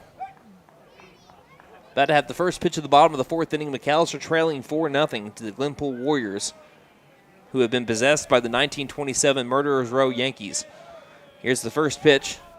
Going to be a hard-hit ground ball towards the shortstop. Already playing towards the second base bag. Quick throw by Hales, and that'll be an easy 1-pitch, 1-out for Braden Cook. Another well-struck ball by the Buffaloes. Just excellent positioning so far for the Glenpool Warriors defense. And the reason why I say they've been batting like Murderers Row, again, beating a dead horse, 22 hits, 5 home runs, and 8 innings at the plate. The Glenpool must have some sort of ball magnet in their glove. Defensively, yes. First pitch to Gannon Mullins with the only hit today for McAlester. Called strike, low outside corner. Count 0-1. Yeah, the Warriors are averaging nearly 3 hits an inning, which is pretty dang good. McAlester at one point, when they were struggling to, again, start to get their bats rolling in the first part of the year, it's a curveball misses high for ball 1 ball, 1 strike. McAlester was averaging at one point, against some pretty tough pitching, only 6 hits a game. So for the Warriors to have 3 hits, nearly an inning in the last 8 innings is just ridiculous. The 1-1. Going to catch the outside corner for strike 2. And I really do mean when I say if the Warriors were to play like this and then face Sepulpa again, I think they at least split with the Chieftains. And that's saying a lot since the Chieftains have only lost 3 games this year total. Count 1-2, and Mullins is going to call time. But right now, McAlester is still well within striking distance. They're only down by 4. If they were able to put 3 runners on base and, drive one into the stratosphere, they'll tie up the game. But this one's going to be a swing and a miss for strike 3 on the off speed, and that'll be out number 2. Bringing up the right fielder, number 11, Gunnar Hodgel. He's another one of the Buffaloes batters that has really struck the ball well today, but it went straight to the left fielder, Coleman. Now it's back in inning number 2. So 2 down for McAlester, bottom of the 4th inning. Nobody on for the black and gold.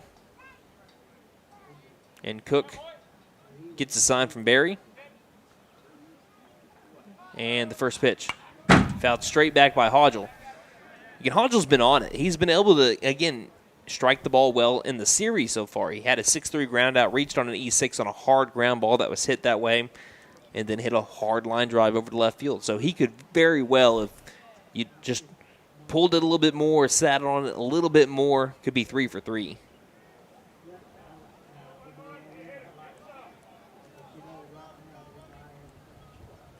Count 0-1. The pitch. Going to be a fly ball, center field. Brandon Brown in perfect positioning once again to make the catch for out number 3. Buffaloes go down in order 1, 2, 3. And when they come up in the bottom of the 5th inning, they'll have 3 more chances. Down 4-0 here on KNED.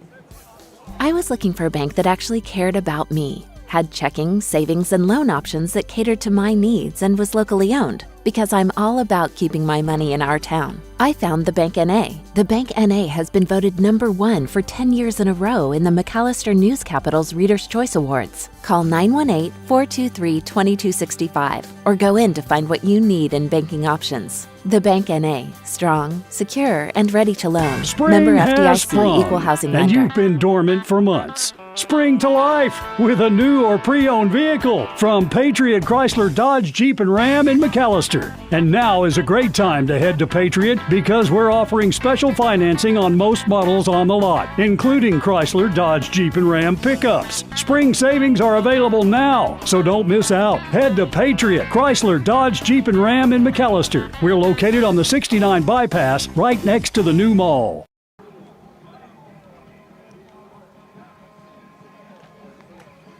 To the top of the 5th inning we go. The Glenpool Warriors leading 4-0 over the McAlester Buffaloes. It has been 4 runs for the Warriors on 8 hits, 2 errors. Buffaloes have had no runs on 1 hit, 2 errors.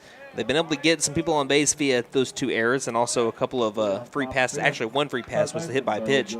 Other than that, it's been hard to come by to get on base for McAlester. You talked earlier about the wind kind of. This first pitch will be low and outside to Bo Gilbert, the cleanup hitter who's 0 for 2 so far today with a strikeout and a ground out to third. You talked about earlier about how the wind kind of calmed down a little bit. It looks like it's back to being pretty erratic. The 1-0, we fouled straight off the top of the bat for strike 1. Count is even at 1 ball, 1 strike. And I was mentioning this yesterday. It seems like every batter for the Warriors is about to pull something in their back when they swing the bat. And that's what confidence will do. When you are having as many hits as the Warriors have had the last 2 games and you've seen pitches leave the yard, that puts a lot of confidence in you. When you go up to the plate, you're not as much worrying about striking out or getting out. You're more so, I can't wait to hit this one as far as I can hit it, as the 1-1 is going to fill the zone for strike 2. Now, I was mentioning this with Jay King. He's one of my friends down in Texas, big baseball fan. Hitting is disrupting timing, and pitching is all what it is timing. As the 1-2 is going to be swung on and missed for strike 3. Gillespie will apply the tag, and that'll be out number 1. Sit him down, throw it around. 1 down here in the top of the 5th inning. Brings up Brandon Brown, who is grounded into a double play and struck out swinging. So what I mean by timing, you can have a guy that throws 102 miles per hour. And there was a discussion that they said, well, all these guys now in Major League Baseball are throwing 100-plus. That's what they're doing. And these batters are going to love the 100-plus mile-per-hour fastballs as the first pitch is in there for strike 1. But the guy didn't, I forgot who it was that said this on Twitter, but the guy that was mentioning this didn't also mention that these guys are throwing 102 miles per hour fastballs, as the 0-1 is going to be swung on and missed for strike 2. But they're mixing it up with changeups and curveballs and throwing off timing. Because, if you have a guy throwing 102 and that's all he's throwing is just the fastball, eventually Major League batters are going to tee off on that. But if you mix it up with these curveballs and changeups like these guys are doing, as the 0-2 will bounce into Gillespie, that's incredibly hard to hit. Because pitching is timing and hitting is disrupting that timing. Right now, the Warriors have been able to disrupt the timing of their opponents. And when you can do that, it just brings a newfound confidence. As the 1-2, it's going to be a chopper towards the second base position. Off the hop, Stinchcomb grabs it, throws to first in time for out number 2. It's also a prediction. You got to be able to know what your opponent's about to do and try and get in their head while at the same time trying to keep them from getting into yours. Right now, especially what I've been seeing from the Warriors, it's just out of the hand of the pitcher. They've been seeing the ball well. It's not that they're reacting as much, in my opinion. I think that they're just seeing the ball well out of the hand of the pitcher. They're able to know as soon as it leaves the pitcher's hand what kind of pitch it is, and they're able to swing away. First pitch is going to be bouncing off the plate into the catcher Gillespie for ball 1. Denham Sands is 1 for 2 with a double, and he also flew out to center field, opposite field along the warning track. Count 1-0. The only lefty in the Warrior lineup has been just a menace to McAllister's defense, as this one's going to be a pop-up shallow left field. Already off to the right was Lauerman, and this is going to bounce and go to the left. Rounding first will be Sands, and it'll be held to a single. So other than the last hit that the Buffaloes gave up to Sands, which went deep left center field, Sands has been pulling everything to right. This time he just hit it off the top of his bat. Bloop single in between the shortstop, Sam, and the left fielder, Lauerman. And it brings up Easton Coleman, who has hit 2 doubles today.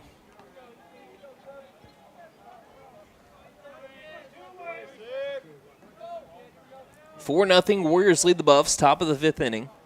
2 down. And Les now will step off.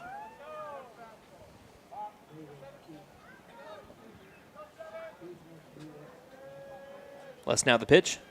Coleman will watch a ball. Missed low and outside. Trying to get Lesnow's pitch count. I'll get that to you in a moment. This will be pitch number 80 coming up for Caden Lesnow. And time will be called by Coleman.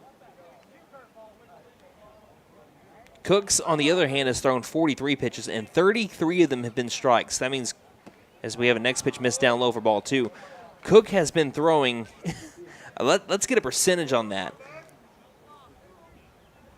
77% of Cook's pitches have been strikes. Just an incredible percentage there. He's been living on the corners too, which has helped him out. Which has been able to help him out. It's the 2-0 to Coleman, misses low for ball 3, and the count is 3-0.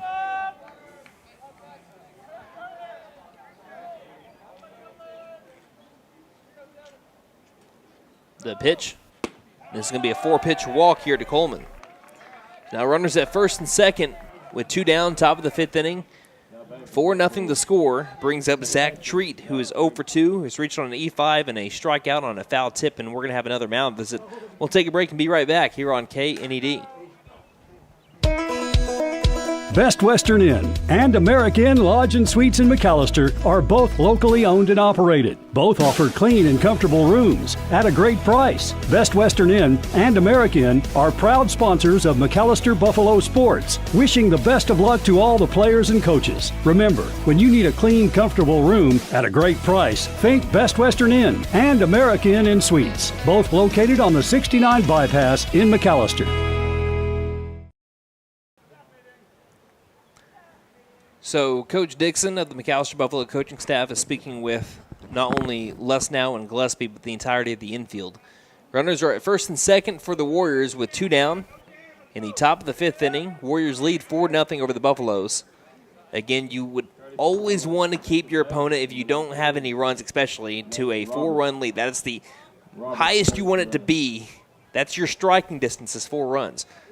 McAlester wants to keep this at 4 runs. For Zach Treat, batting out of the 8-hole. Runners at first and second. First pitch to him. Inside corner, strike 1. Upper inside part of the zone. Again, Treat 0 for 2, with an E5 and a strikeout.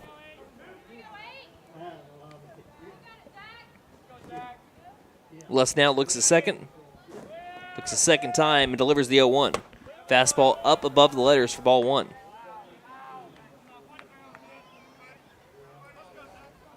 Buffaloes will have the 8-9-1 batters coming up in the bottom of the 5th.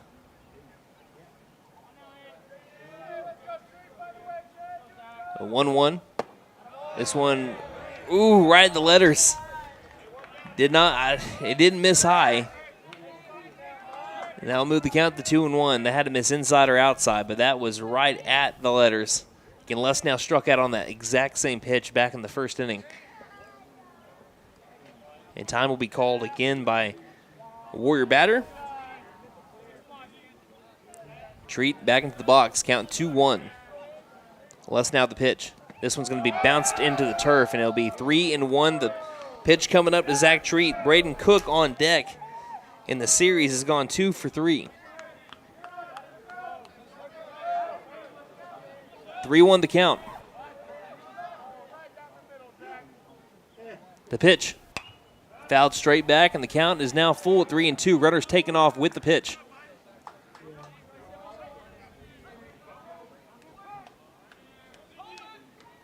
As Austin mentioned earlier, the wind is picked back up. It is gusting at 30 miles an hour again towards left center field. The payoff and staying alive is Treat. Fouls off the pitch low.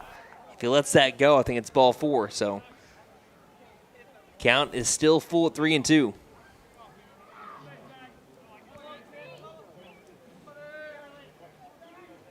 Les now struck out 4. Can he make it 5? Comes set.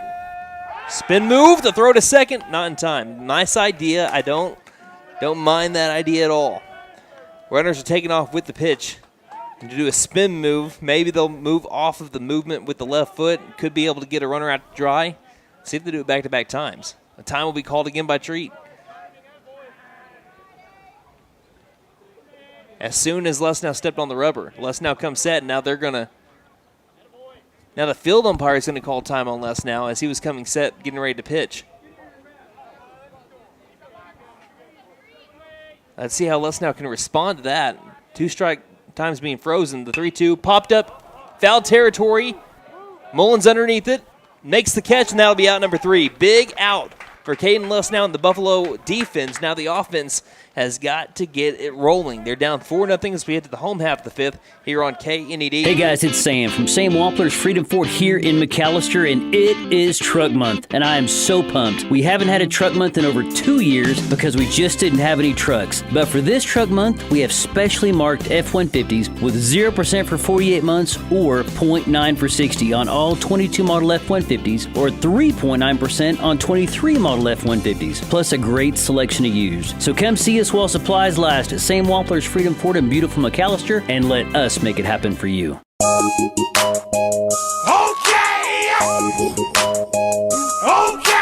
Tire and Auto says come meet our new owner, Dylan Hackler. We're a Michelin dealer and we're stocked up with Cooper, Toyo, Hankook, and Max's Buckshot Mutters and Farm and ATV tires. Tire light on, we can fill your tires with nitrogen. We do brakes, alignments, struts, and oil changes too. You'll appreciate our fast, friendly service. All work's guaranteed and estimates are free. OK Tire and Auto, 801 North 1st, McAlester. Call 918-423-2121. Good luck, Buffs. Have a great season. Everyone knows gas and water don't mix, but these April showers are rain and gas cards. Purchase any vehicle in the month of April and receive a $1,000 gas card. What did I hear you girls talking about?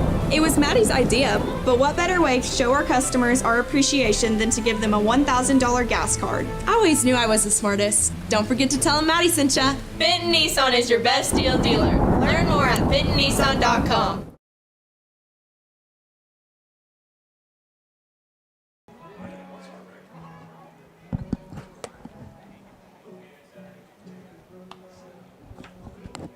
Welcome back to Mike Deak Field over here in McAlester, Oklahoma. As we head to the home half of the 5th inning, Buffaloes are trailing 4-0 to the Glenpool Warriors.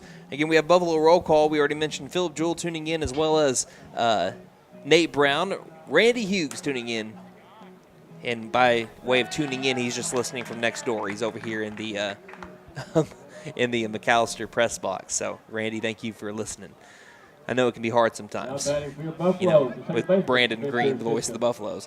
Spencer Stinchcomb will dig into the box. Again, McAlester with only 1 hit so far, courtesy of Gannon Mullins in the 2nd inning. They've got to be able to get runners on base and bring them around to score, simply put. And Spencer Stinchcomb digs into the box. Time was called by somebody, or the home plate umpire was letting Stinchcomb dig in as Cook comes set. Here's the first pitch at the bottom of the 5th. It's going to be fouled backwards, and that'll be strike 1. We were mentioning this earlier. 77% of Cook's pitches have been strikes, which is just insane. Only 10 balls thrown by Cooks today. McAllister's got to know that, be aggressive. They've been able to hit the ball hard in a lot of areas, but they just been going straight to the Glenpool fielders. The 0-1 will miss low and outside for ball 1. And it's just a baseball's hitting them where they ain't. And the Buffaloes have only been able to do that once so far today. The 1-1 to number 1. Curveball, strike 2.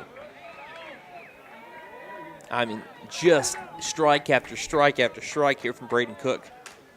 1-2 the count.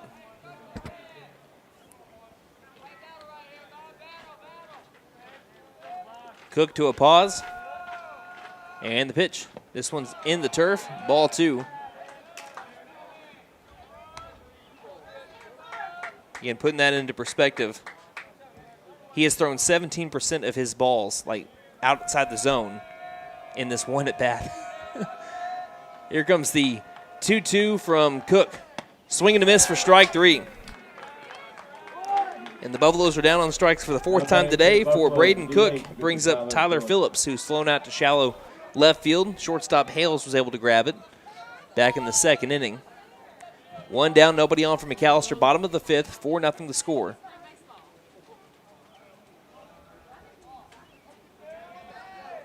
Cook to a pause. And the first pitch. Swing and a miss for strike 1.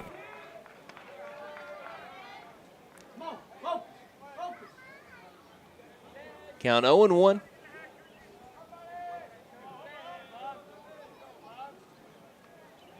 Cook delivers again. This one swung on and missed for strike 2. So he goes from low outside the zone on the swinging strike to high at the letters for strike 2.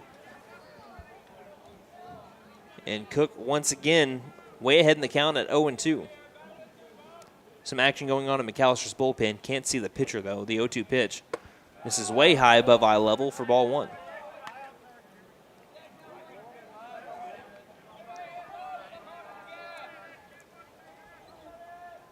One and 2. Phillips trying to get on the base paths for the Buffs here. The 1-2 pitch. Curveball missing outside. Good eye by Phillips. Cook thought he had the strike. Having to reach across his body was the catcher Barry to make that. Depending on where he was setting up. Again, we don't have the best of angles left and right. But it was above the knees. Count is now 2-2. Cook delivers. Ground ball left side. Phillips stays alive here. Tyler Phillips up at the plate. 2-2 the count. Senior here looking to keep on battling for his Buffs. He flew out to short so far 3 times. 3 at-bats, 3 flyouts to short for Tyler Phillips so far against the Warriors.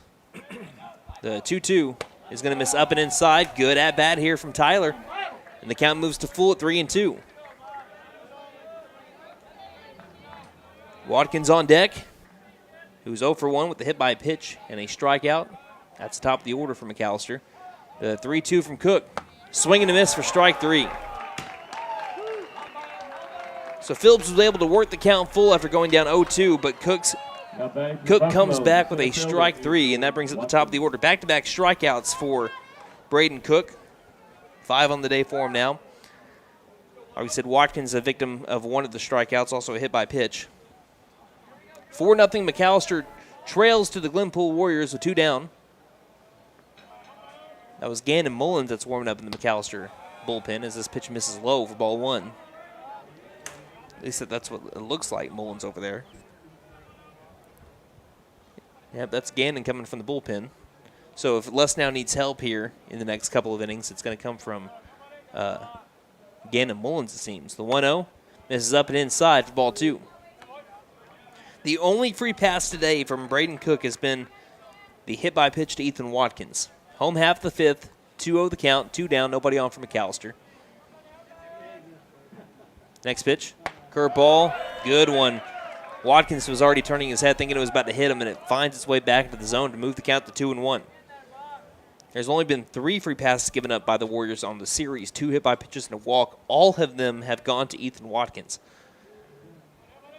2-1. Swings for the fences, swings over the top. That's strike 2, and now Cook is 1 pitch away from striking out the side.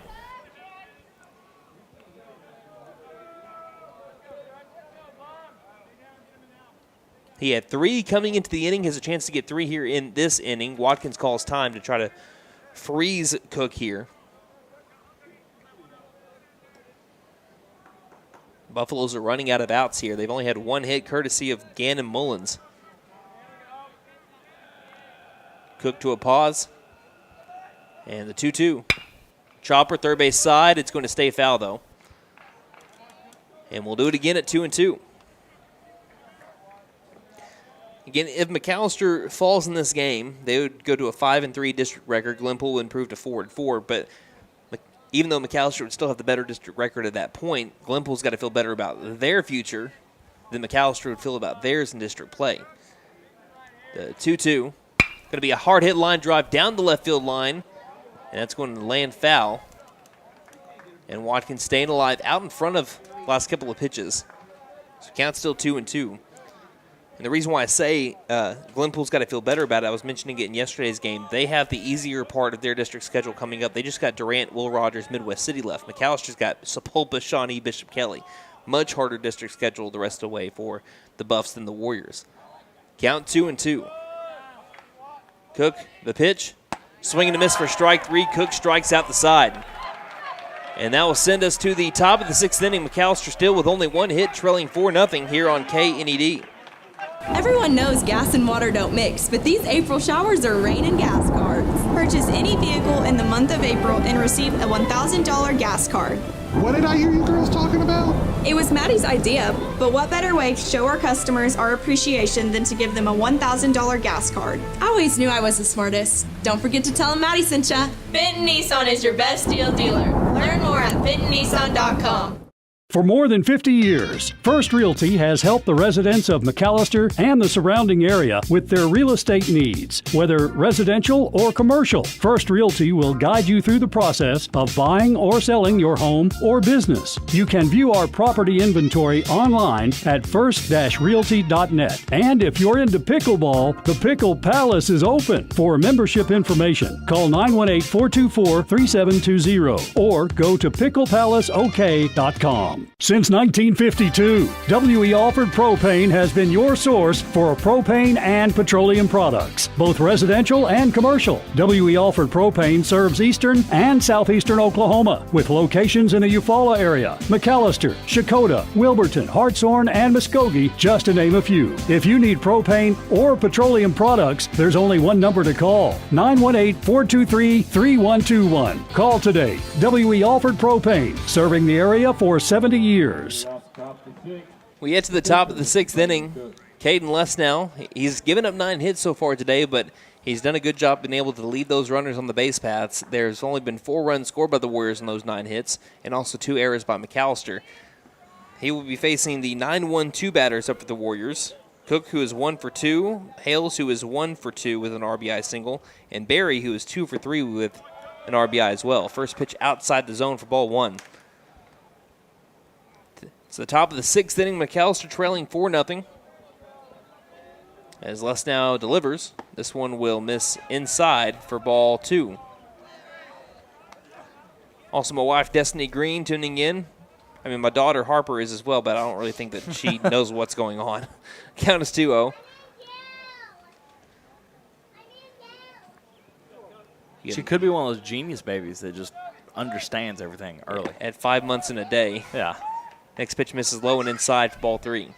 I think on that last pitch, the McAlester dugout really wanted the strike on the inside corner. It wasn't given to him. As here's the 3-0. And it's going to be a 4-pitch walk to start off the top of the 6th to Braden Cook. Right now, McAlester, trailing by 4, is 6 outs away from their 3rd consecutive loss, but make matters worse, a district sweep against the Warriors here. Like I said, the Warriors hadn't beaten McAlester in my time of calling McAlester baseball games. And they've played them, I think, every year but one, as this pitch is going to miss low and outside for ball 1. So the Warriors not only exercised some demons yesterday by just smacking the crap out of the ball, they've done it again today with 9 hits, but only 4 runs. They're looking to have a big inning like they had in the 4th inning yesterday here in the top of the 6th with an early base runner. As the next pitch misses low outside for ball 2. Bo Hales has been hit by a pitch, reached on an E3, and then an RBI single. And now Gillespie will go speak with Les now.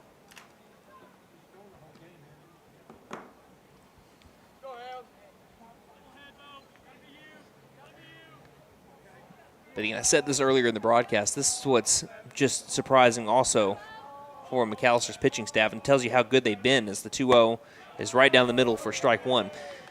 There were 18 earned runs against the Buffaloes yesterday. 18, all of them earned. And McAllister's team pitching ERA is still below 4. That is how good McAllister's pitching has been.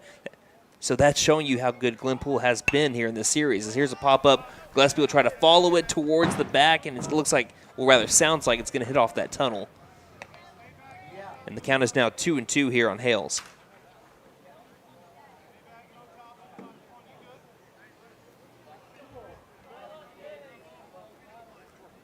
The 4 runs scored by the Warriors, 2 of them have been unearned.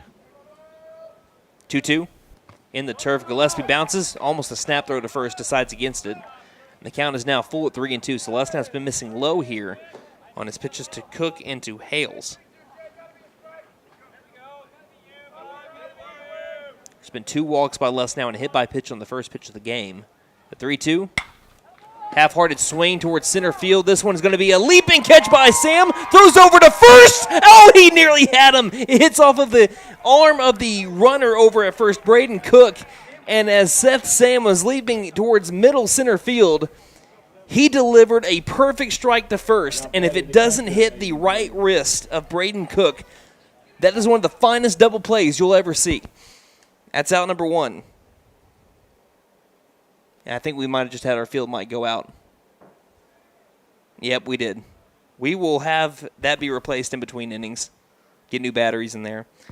So now you're about to hear what it sounds like when you don't have a field mic, as Austin was mentioning earlier. First pitch will catch the knees for strike 1 to Aiden Berry.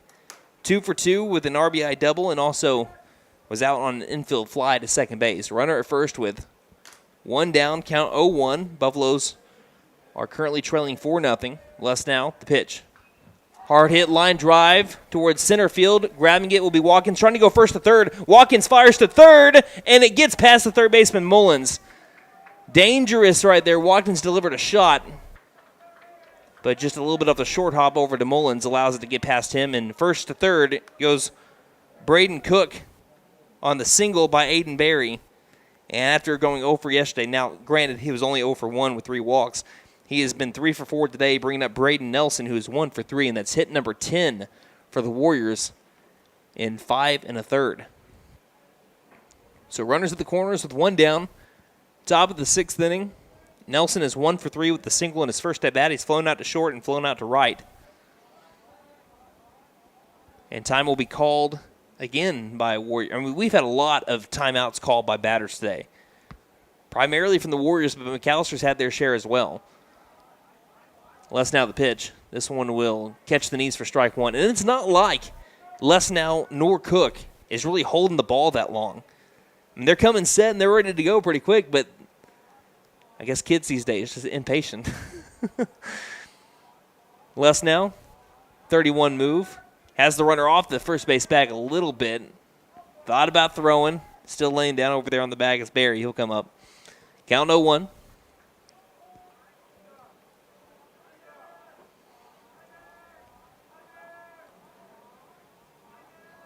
Lesnow to a pause. And the pitch. Fastball upstairs for ball 1. So 1 ball, 1 strike.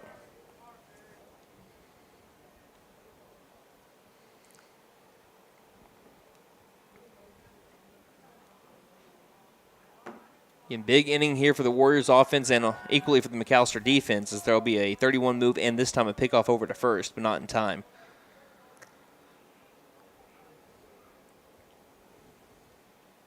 Again, that striking distance for a team, any team, is 4 runs, I'd say. The 1-1 is in the turf. Runner thought about going over to second. Barry, he stays put at first, and the count now 2-1. As Lesnow's about to start running out of pitches. Again, Gannon Mullins was warming up in the last inning.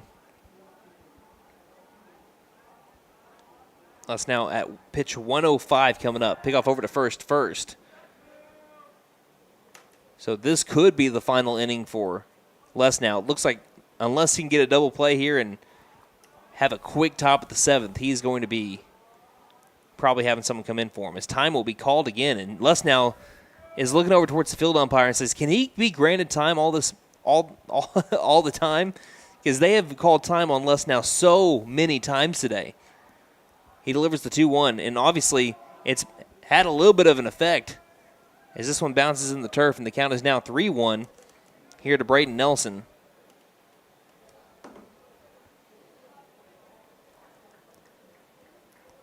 Two straight days with double-digit hits for the Warriors. Runner advances to second on the pass ball as the infielders will come in on the infield turf. Count 3-1. Les now the pitch. Ground ball, third baseman. Mullins grabs it, throws to first in time for out number 2. There's no one over at second base, though. And that's smart by Braden Phillips not to throw over to Seth Sam. Sam was wanting the ball, but it's hard to hit a moving target going towards the bag. You could throw that one away, and then a run doesn't score over, and the run will score over at third. And then worst case scenario, both runs score. That's a 5-3 ground out to bring up Bo Gilbert. Mullins kind of bobbled it a tad bit, but he's able to look the runner back over at third. That is why you come on in the infield turf. If he's still playing back, that's a good chance that run scores. So now 2 down here in the top of the 6th inning. 4-0 McAlester trails with Bo Gilbert coming up, who's 0 for 3 with a pair of strikeouts, and he's grounded out to third. But don't let that surprise you, or don't let that fool you. He hit a 3-run home run yesterday. It's the first pitch to him is going to be swung on and missed for strike 1. Gilbert was one of the returning starters from last year. Glenpool returns 5 starters from last year, as Gilbert went 1 for 8 with a double as the 0-1. Swung on and missed on a pitch down the turf for strike 2. So can Les now once again be Houdini and get out of the jam? Count 0-2, the windup, and the pitch. High hit, fly ball, left field. Lauerman going back, making the catch for out number 3. And once again, Les now works his way out of the jam. And that will send us to the bottom of the 6th inning. McAlester has got to start scoring runs. I've said it every inning. They have had 1 hit to the Warriors' 10, but still they trail by only 4. We'll take a break and fix that field mic and be right back here on KNED. I was looking for a bank that actually cared about me, had checking, savings, and loan options that catered to my needs, and was locally owned. Because I'm all about keeping my money in our town, I found the Bank NA. The Bank NA has been voted #1 for 10 years in a row in the McAlester News Capital's Reader's Choice Awards. Call 918-423-2265 or go in to find what you need in banking options. The Bank NA, strong, secure, and ready to loan. Member FDIC, Equal Housing Lender. Spring has sprung, and you've been dormant for months. Spring to life with a new or pre-owned vehicle from Patriot Chrysler Dodge Jeep and Ram in McAlester. And now is a great time to head to Patriot because we're offering special financing on most models on the lot, including Chrysler Dodge Jeep and Ram pickups. Spring savings are available now, so don't miss out. Head to Patriot Chrysler Dodge Jeep and Ram in McAlester. We're located on the 69 bypass right next to the new mall. Best Western Inn and American Inn Lodge and Suites in McAlester are both locally owned and operated. Both offer clean and comfortable rooms at a great price. Best Western Inn and American Inn are proud sponsors of McAlester Buffalo Sports, wishing the best of luck to all the players and coaches. Remember, when you need a clean, comfortable room at a great price, think Best Western Inn and American Inn Suites, both located on the 69 bypass in McAlester. Hey guys, it's Sam from Sam Wampler's Freedom Fort here in McAlester, and it is Truck Month, and I am so pumped. We haven't had a Truck Month in over 2 years because we just didn't have any trucks. But for this Truck Month, we have specially marked F-150s with 0% for 48 months or 0.9 for 60 on all 22 model F-150s or 3.9% on 23 model F-150s, plus a great selection of used. So come see us while supplies last at Sam Wampler's Freedom Fort in beautiful McAlester, and let us make it happen for you.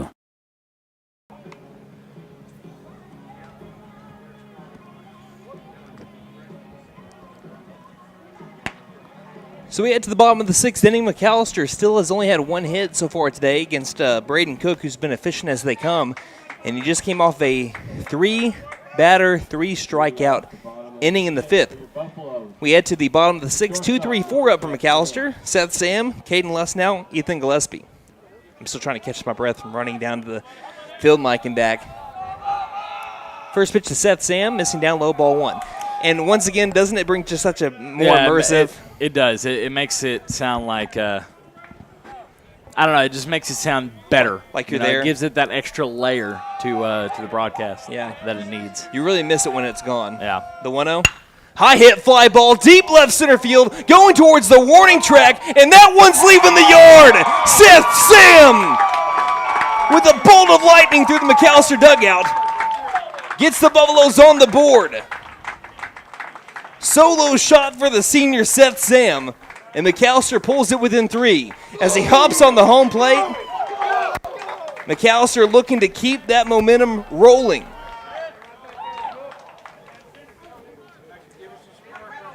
That's only the second hit of the day for the Buffaloes, but it's a big one, and it pulls McAlester within 3. Caden Lesnow now digs into the box. That's Sam's second home run of the year. Get up, fly high, be gone. He got all of that one, too. First pitch to Lesnow. Misses for ball 1. You were talking earlier about how, confidence and how that can really do so much for your confidence in a game like this. Not just Sam's, but also the entirety of the team. The 1-0, curveball, low outside. Lesnow holds up, and the count is 2-0. And really, if you're looking over towards the flags right now, they're not really blowing like they were earlier. Sam would have hit that out. Sam would have hit that out had the wind been blowing towards him. The 2-0, outside corner, strike 1. And not only did that light up McAllister's dugout, the McAlester fan base a little bit louder here now in the bottom of the 6th inning. 2-1 pitch. Line drive, right field. That one's going to land, and the Buffaloes have back-to-back hits after only having 1 through the first 5. So Lesnow goes opposite field, and up comes Ethan Gillespie. Gillespie has hit 2 hard baseballs. 1 to deep center field, 1 to deep left center field. And now we're going to be having a mound visit. And we're going to keep it right here just in case. It'll be a short one. But the Buffaloes are down 4-1. A solo home run by Seth Sam over the left field wall. McAllister's 7th home run of the year. And that's got to feel even better. Seth Sam, it was a hard day for him yesterday. He was a starting pitcher for the Buffaloes, a day that he doesn't normally have. And what he was able to do, he was able to get a little bit of revenge. I know it's not enough to be able to tie the game or even take the lead, but to get one back has got to feel pretty good. Not only that, but to be the first person to score a run for McAlester today. Score a run today, and then to also be the one to get you on the board when you're having such a rough go at it so far. Really, I mean, you could tell he wasn't sure if it was going to go over, and then he realized it, and he's like, yeah, here we go. He hopped up. He was pumped. That's the most pumped up I've seen Seth Sam, other than, of course, when he struck out the final guy to go to the state tournament. As the first pitch to Ethan Gillespie will fill the zone for strike 1. Gillespie again 0 for 2 with 2 line outs to center. Gillespie leads the team in home runs with 4, leads the team in RBIs with 29. Got a runner at first with nobody out. Bottom of the 6th inning, 4-1 the score, and Gillespie will now call time. I've said both teams today have been calling time a lot up at the plate. Gillespie says he'll do it himself as his next pitch is going to miss low and outside. The throw down over to first is not in time. Good scoop by the first baseman Sands. Keeps that ball from going into right field and honestly keeps Lesnow at first base. Count is now 1-1 to Gillespie. Gillespie has a 6-game hit streak on the line right now. The 1-1, Lesnow takes off for second. Line drive over to left center field. This one is going to land and one hop off the wall. Lesnow's going to round third. He's going to score with ease, and Gillespie gets into scoring position, and the Buffaloes are within 2. RBI double by Ethan Gillespie, and the Buffaloes, again, had 1 hit coming into this inning. They have had 3 straight. And what I tell you, hits are contagious. Can Braden Phillips keep it going? It's now 4-2. The tying run is at the plate. In a game in which the Warriors seemed like they controlled, the Buffaloes have clawed their way back to a 4-2 game. And what's more important is still nobody out. And now we're going to be having a mound visit, not between the coach and the players, but just between the catcher Barry and the pitcher Cook. So it is 4-2 for Braden Phillips, who's over 2. He's flown out to center field and grounded out to short. Yesterday was only the second time all year that he has not reached base safely, so it doesn't happen for him often. He's batting .375 coming into this game with a .527 on-base percentage. First pitch to him. Low and outside, ball 1. Phillips has 9 RBIs on the year, batting .316 with runners in scoring. He's ahead in the count 1-0, and there's not been a lot of McAlester batters that have started out a count with a ball. The 1-0. Fastball, outside corner, strike 1. So 1 ball, 1 strike.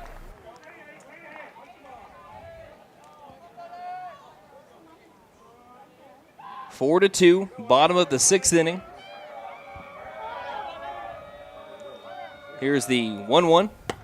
A swinging strike on a pitch that was up by the eyes. Now move the count to 1-2. Again, that's uncharacteristic of Phillips. He's the only batter to be able to have at bat of 9 pitches or more, and he's done it 3 times this year. So his good understanding of the zone. The 1-2. Curveball that's going to miss up above. Actually hit him. It hits Phillips. It hit Phillips in the hand. And the head coach, Greg Harmon of the Glenpool Warriors, says he leaned into it. And he says it was his elbow. It never hit him in the elbow. The home plate umpire said it hit him in the hand. Now, I understand Harmon's argument here is because Phillips didn't take off for first, looked over towards the home plate umpire. So I can understand an argument there where he's saying, well, he didn't know it hit him. Why is he going over to first? Maybe Phillips is wondering if, that was actually, if he caught that hit by pitch. Here's the first pitch to Mullins. Shows bunt, pops it up, and it's going to be caught. Gillespie will have to go back over to second. That's a killer one for the Buffs. And that'll bring up Gunnar Hodgel.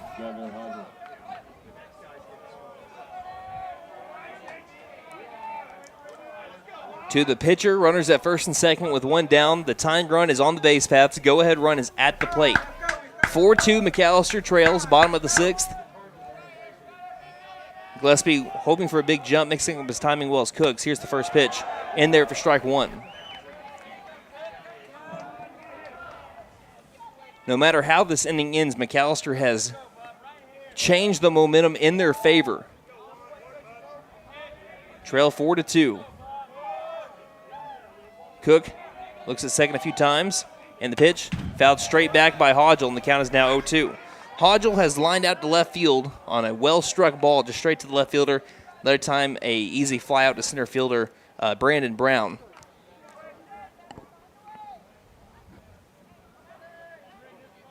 Runners at first and second with 1 down. Coming set. And it's a little spin move. It is a huge inning for McAlester potentially. They have a chance to be able to tie everything up. 0-2 to Hodgel. Curveball outside. Hodgel lays off. Good pitch from Cook. Better eye from Hodgel. 1 ball, 2 strikes. Stinchcomb on deck has reached safely on an E5. He's also struck out swinging. 1 ball, 2 strikes. Coming set, looking at second. Cook will deliver again. Gillespie takes off for third. This one's going to be fouled off at the plate. Hodgel stays alive. So Phillips kind of catching his breath over at second base. He'll make his way back over to first. I don't think he knew that it was a foul ball. He kind of looked around for a little bit to make sure if no one was messing with him, and now he's back over at first. The count is 1-2. got to be hard to hear, too, with that wind blowing in those ear flaps of those helmets. 1-2, still the count on Hodgel. Cook will spin around and look over to second again. Just trying to keep Gillespie honest. And now we'll have time for Cook to tie a shoe. So other than the game against Cashin, and honestly, this might surpass that game. This has been the most tense, edge of your seat on every single pitch game that the Buffaloes have played. Just the implications of this game. The 1-2. And again, Hodgel stays alive. Fouls it straight back. We'll do it again at 1-2. Now, Hodgel, he's been able to drive one out to the warning track before a few times. He's been able to get big hits, including one against Stickler. At the time, tied up the game in which the Buffaloes eventually won. The 1-2. High hit, fly ball. Talking about that, driving out towards left field. It's going to get over his head. It's going to score at least a run. It might score two. Phillips is going to round third. He will stay put there as he falls on his tail, and the Buffaloes have pulled it within one. I was just mentioning how Hodgel has had warning track power this year, maybe even home run power. That ball kept carrying past left field, got past Coleman, and it is a RBI double for Gunnar Hodgel with the tying run at third and the go-ahead run at second. We're going to take a break. Looks like we're about to have a pitching change right here on KNED.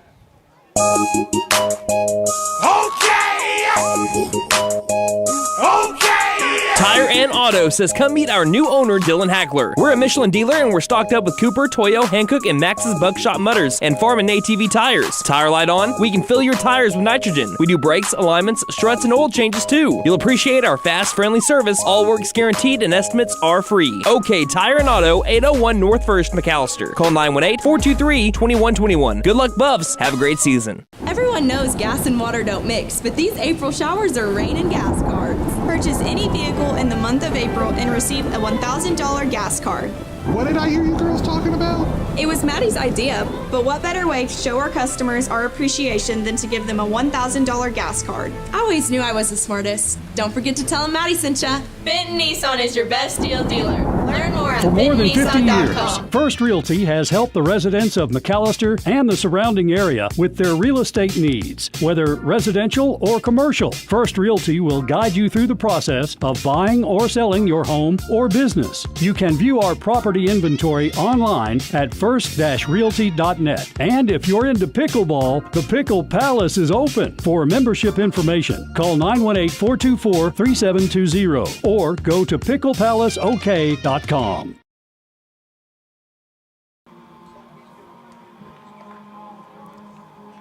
We have a call to the bullpen brought to you by Jet Tire Service. They offer over 18 major tire brands. See us in friendly Old Town or on jettire.net.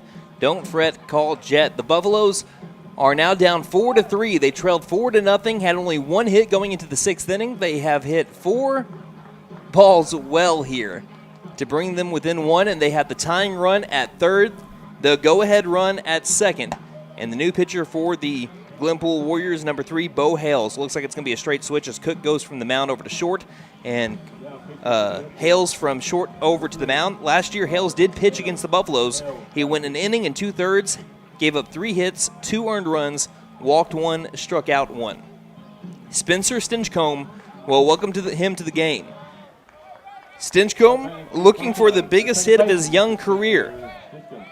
The sophomore digs into the box, has reached on an E5 and a strikeout. The Warrior infield comes on in the infield turf in a 4-3 game. Righty on righty matchup. Hales will come set. 1 down here in the bottom of the 6th inning. The pitch.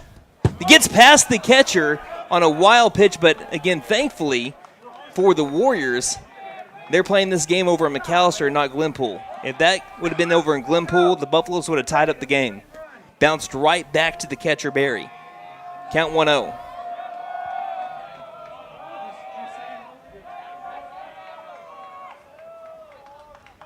Hales can hum it in there, too. The 1-0 pitch. Line drive, right field. This one's going to land for a base hit. Hodgel around third after a run's already scored, and the Buffaloes take the lead. Spencer Stinchcomb has turned the game around and put the Buffaloes up 5-4 in the bottom of the 6th inning. Now batting for your Buffaloes. What a big hit down the right field line, and McAlester leads 5-4. Their 5th hit of the 6th inning. And Tyler Phillips, he's going to try to keep this party going. We're not ready to go home. Hales will come set. Stinchcomb, good lead over at first. Hales delivers. Swing and a miss for strike 1. Phillips has gone 0 for 2 with a fly out to short and a strikeout swinging. Now the game is far from over. The Warriors have the top of the 7th inning, and they've already hit the ball 10 times today, scoring 4 runs. The 0-1. Fastball outside corner, called strike 2 to Phillips on a delayed strike call. McAlester fans didn't agree with that one, and the count is now 0-2.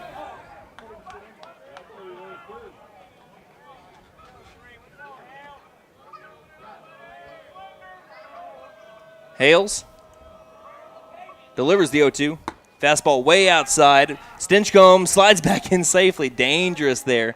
And once again, Sands, like a vacuum, was able to pick that one out of the turf. And the count is 1-2 here to Tyler Phillips. We have someone else warming up in the McAlester bullpen right now. Whoever it is might be coming in for the save. The 1-2. Going to be a curveball. Missing high. That might be a makeup call, because that one looked better than the last strike that was called a couple of pitches ago. The count is now 2-2. Buffaloes lead 5-4 with a 5 spot here in the bottom of the 6th inning. Hales looks over at first. Bo waits. The 2-2 will miss low and outside. Throw back over to first is not in time. And Phillips once again has moved the count from 0-2 to full. On deck is the top of the order. McAlester dugout is livid right now, and they're clapping.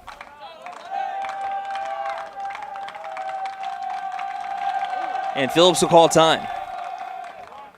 And he'll step out of the box. 3-2 the count coming up to Tyler Phillips, the 8th batter to come up from the McAlester Buffaloes.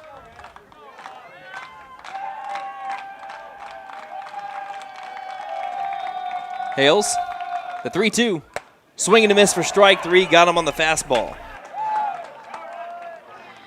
And now the 9th batter for McAlester comes up here in the bottom of the 6th inning, with McAlester leading 5-4. Wherever you were when this started, when this whole rally started for McAlester, you can't leave. So if you went to the bathroom, you got to stay in the bathroom.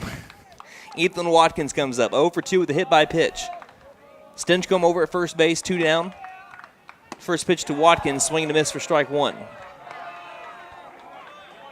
Let's see who is warming up for McAlester. I believe it was Ethan Gillespie. And Lesnow's just about out of pitches too, so it might be the Gillespie show in the 7th inning. The pitch from Hales. Outside, ball 1.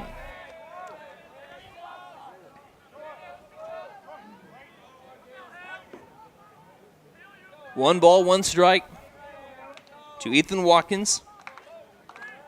Seth Sam on deck, who started off the inning with a solo home run, the 1-1. Fastball outside corner, strike 2. When the Warriors come up, they're going to bring up the 5, 6, 7 hole batters, including Denham Sands, who seems to just hit the ball hard wherever he is. Count 1-2. The pitch to Watkins. Fastball that missed way too high. And now deuces wild. 2 balls, 2 strikes, 2 outs here to Ethan Watkins.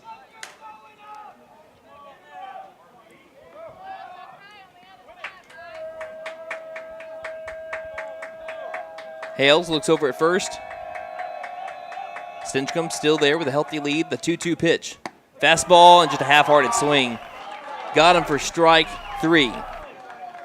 So that will be the end of the inning, but the Buffaloes take the lead with a 5-run bottom of the 6th inning, including the big 2 RBI single by Spencer Stinchcomb down the right field line. Now it's up to the Buffaloes to try to close this thing out, and it will be Ethan Gillespie with a chance to do it. Heading to the top of the 7th, 5-4 the score.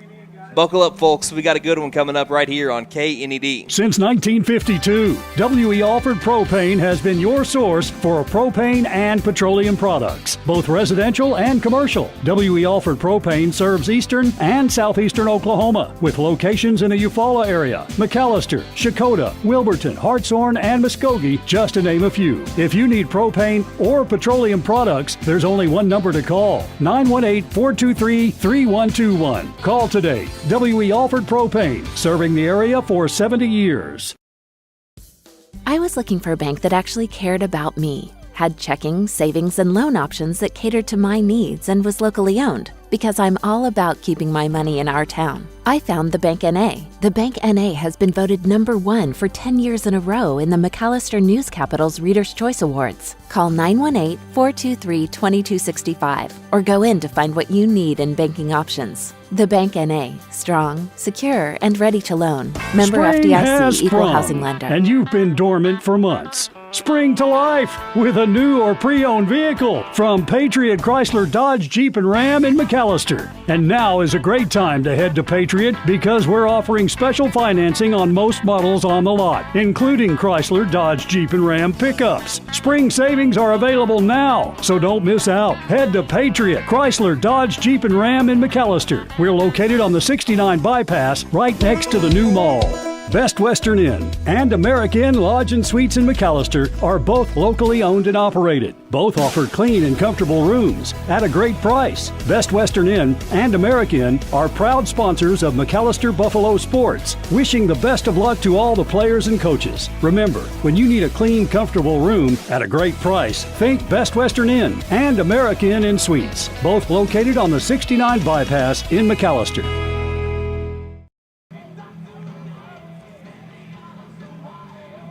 So Caden Lesnow has been Houdini all game. He gave up 4 runs, 2 of them earned, but he had 10 hits against him, and despite that was only able to give up just 4 runs.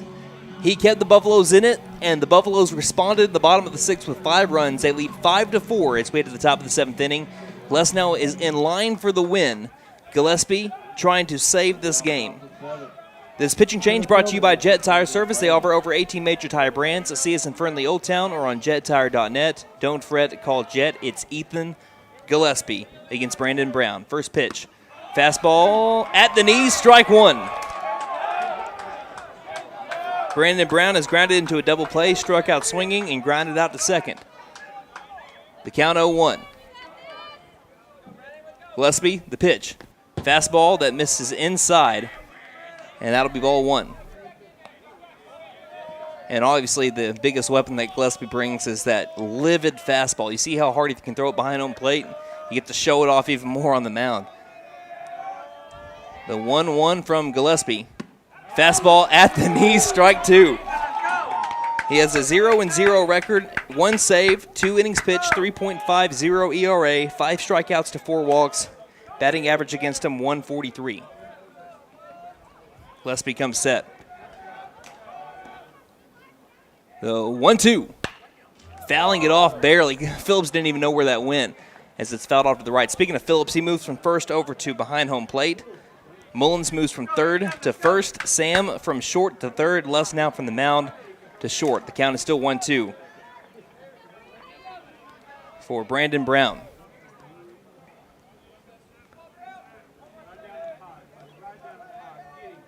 The 1-2.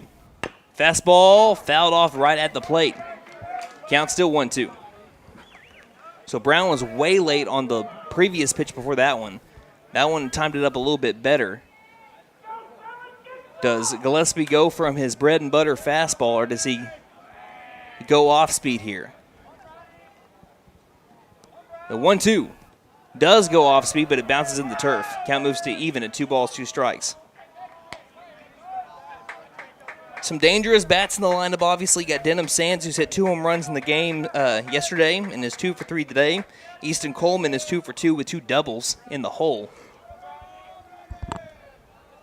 As here comes the 2-2 from Gillespie. Fastball at the ankles for ball 3. Leadoff batter pretty important in each inning. Can Gillespie keep him off the base paths?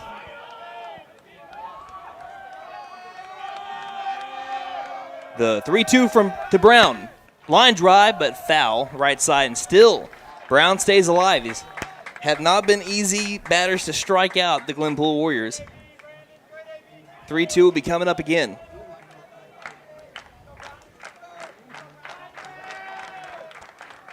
Gillespie comes set. Here's the payoff. Fastball up high. That'll be ball 4, and the tying run is on the base paths.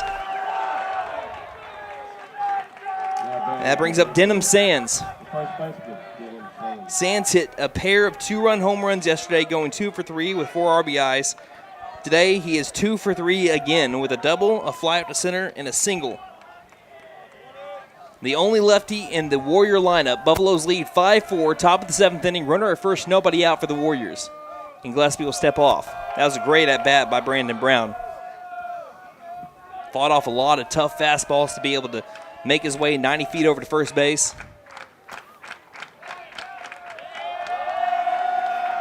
And once again, I don't know if that was I was looking down at my sheet. Don't know if Gillespie stepped off or if Sands called time. Glenpool's dugout has gotten loud after the leadoff walk. First pitch, swing and a miss for strike 1. Big cut from Sands, coming up empty on that pitch. Count is 0-1. If McAlester has to come up in the bottom of the 7th, they will have the 2-3-4 batters. 0-1. Fastball, swing and a miss for strike 2.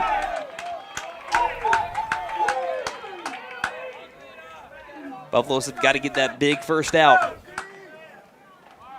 Count is 0-2 to Denham Sands.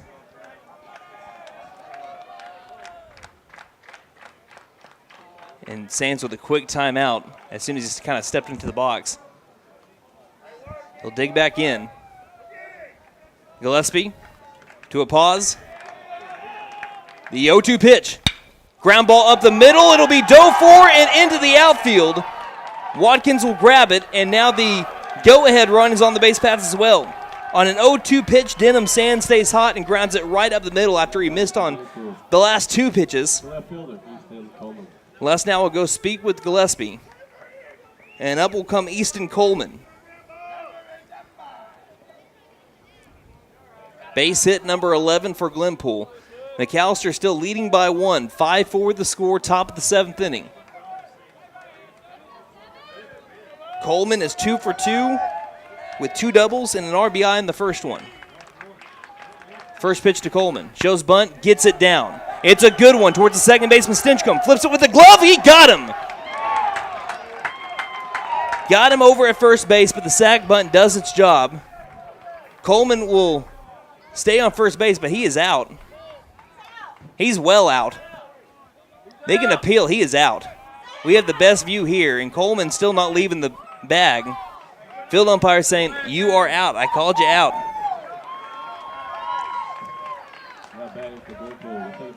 What a play by Spencer Stinchcomb also. McAlester infield will come in on the infield turf. And now Coach Dixon, this is one thing I was kind of wondering about as well. Dixon wants to speak with the home plate umpire because he thought there might have been obstruction at first base. And this is actually a pretty good conversation to have. Well, he's going to go speak with his infield at first, but I think that you also had maybe an argument to look over at the play at first base, because sliding into first, if you kind of make a little bit of an obstruction with the fielder, because there might have been a play that you could have tried to throw it over to second, thrown it over to third.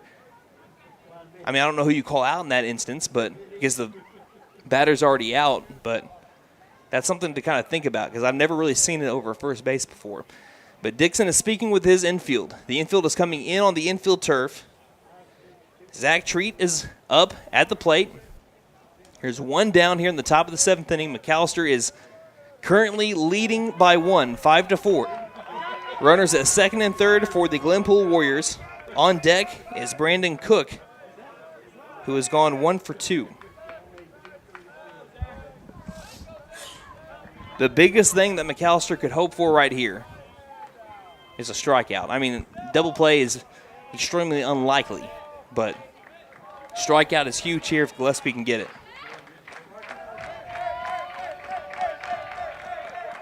First pitch to Treat. Fastball inside, ball 1.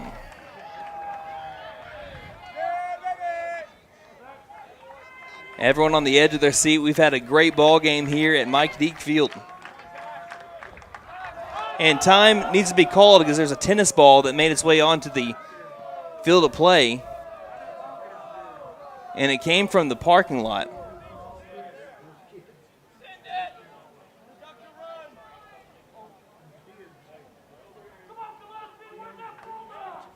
One ball, no strikes. You can hear the fans. They are pumped. Gillespie comes set. Showing bunt to Street. The 1-0 goes behind him. Here comes the run. He's going to jump over the plate and tie the game. No. Now there's a discussion.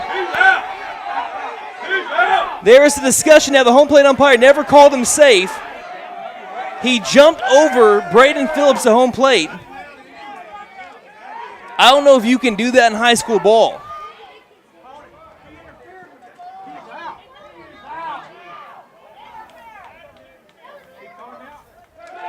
They're going to call him safe.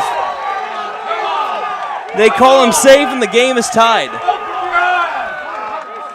And now Justin Mullins wants to speak with the home plate umpire. So on the pass ball, the game is tied up 5-5. Coach Meadows also wants to speak with the home plate umpire. Oh, he's speaking with Braden Phillips. As Phillips went to go tie, jumping over Phillips was Brandon Brown.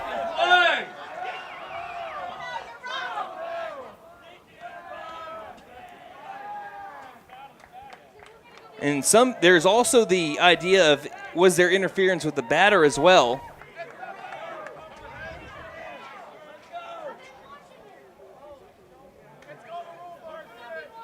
The count is 2-0 right now, and as of right now, the Warriors have tied it up 5-5.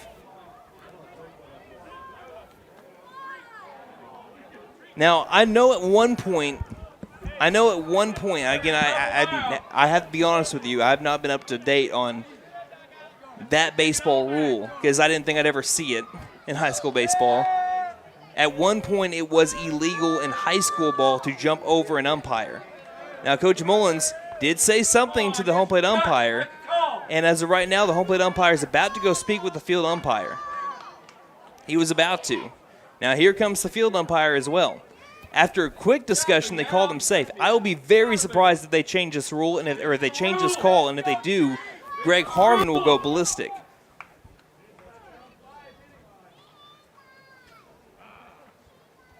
Again, it looked like Phillips was going to easily tag out the runner. And then it was Brandon Brown that jumped over the catcher Phillips.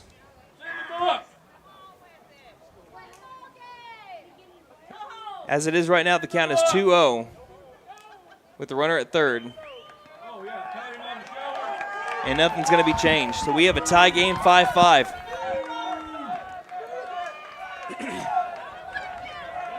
Runner advances over to third as well, and that's what a lot of people are telling me as they're watching it back on YouTube. There should have been batter's interference, as the batter was interfering with Phillips' ability to be able to tag out the runner that was coming in from third. Philip Jewell is sending me the video as well. It looked like it was pretty clear batter's interference. Oh, goodness. The 1-1. Bunts it backwards for strike 2. The count is not 1-1, it's 1-2. I'm looking back at the video now. Oh, yeah. Because Phillips went to go tag out the runner and the batter. Phillips dove into the legs of the batter. The only thing I can see there is maybe the home plate umpire saying the batter's entitled to the batter's box. Here's the 1-2 to Treat. Fastball way too high. Once again, a play at the plate. They'll throw it over to Gillespie. Now Sands is thrown out to dry. Back over to third. Run down. Sam throws it late. Here's Gillespie. He'll make the tag. That's out number 2. So we still have a tie game at 5-5.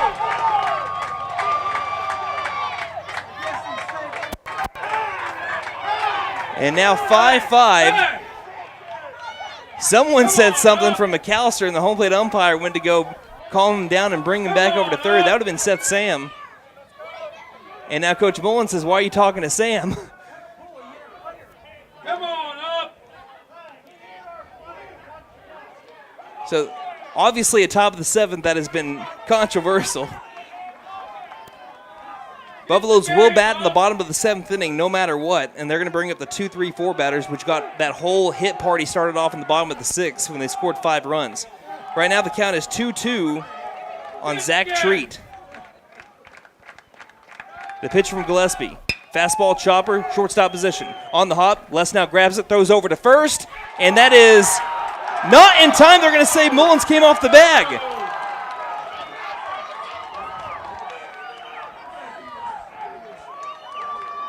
That is pretty close. I'm not going to say that I know one way or the other. Field umpire would have the best view, but to me, I thought maybe that toe was still on the bag as he was making the catch. Did you get a good view of that from first base? Did you turn it over there? I tried. It happened really quick, so hopefully so. We'll go see. So that's going to go down as an E6 officially and brings up Braden Cook. First pitch, swing and a miss for strike 1. Obviously, Buffalo's just trying to keep this at a tie game to where they can try to walk it off in the bottom of the 7th. I try to keep everything in view like I should. It's hard to keep, 0-1, especially with these fast-paced games. 0-1 way too high, and the runner's going to take second base.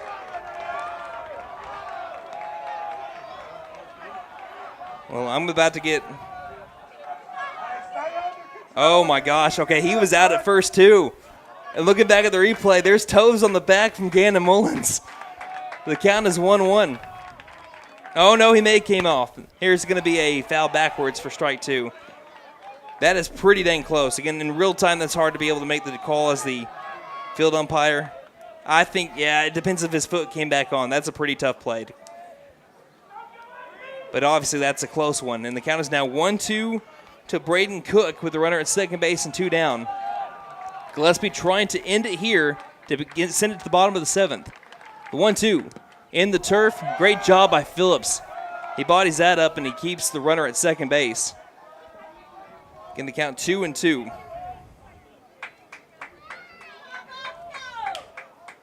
Trying to preserve the tie as the sun has started to come out as the sun is setting, parting the clouds. The 2-2 in the turf once more, and the count is now full at 3-2. On deck is the top of the order with Bo Hales, who is 1 for 3. So far this inning has gone walk, single, sack, bunt, E6, and that is where we have the runner at second base with the tie game at 5-5. The payoff. Ground ball up the middle. It'll be into the outfield turf. They're going to wave home the run. Here comes Watkins firing for home plate, and it's not going to be in time, and the Warriors take the lead.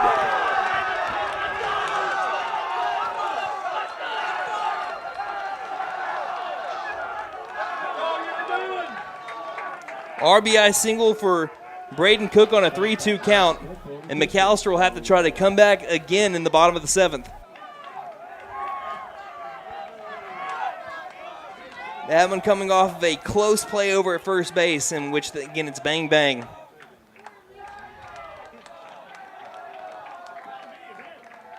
The pitch, swing and a miss for strike 1 to Bo Hales. Still 2 down, top of the 7th inning. McAlester trailing again 6-5. They're hoping that their sticks can carry over from the 6th inning to the 7th. The 0-1. Bounces off of the plate and then over the tunnel, which advances the runner over to second base, and the count is 1-1. That is an unlucky hop for Braden Phillips as it hit off the very front of the plate and just bounced over him. Count now at 1-1.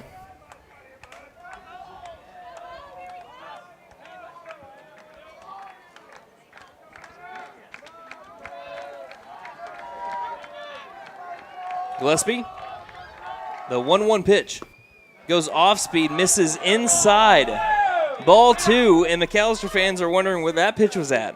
Again, I can't really tell from inside and outside, but it caught the belt. Count is 2-1. Looked like Phillips was kind of crossed up there on that pitch, too. 2-1. Way high, and it gets past Phillips. And now another insurance run for the Warriors, 90 feet away, and the count 3-1 here for Bo Hales.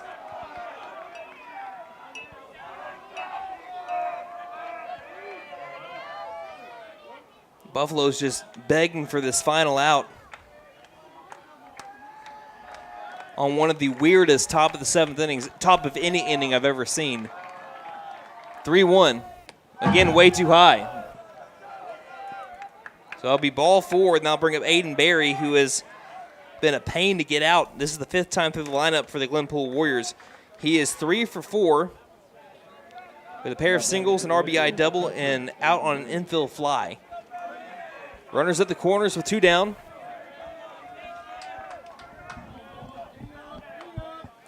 Again, at 6-5, Glenpool leading McAlester.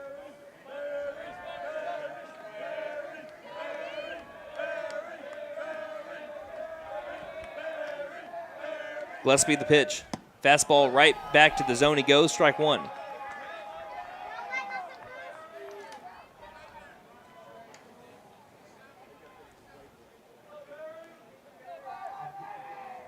Runner at third, can't really sacrifice another wild pitch. Count 0-1. Gillespie delivers. Fastball up and inside, nearly clips Berry, and they'll move the count to even at 1-1. And like we said, in the bottom of the 6th to go to the top of the 7th, this game far from over. McAlester, I mean, they were seeing the ball well in the bottom of the 6th inning. If they can keep it going. The 1-1 will miss low and inside. Runner advances to second on defensive indifference. And the count is 2-1.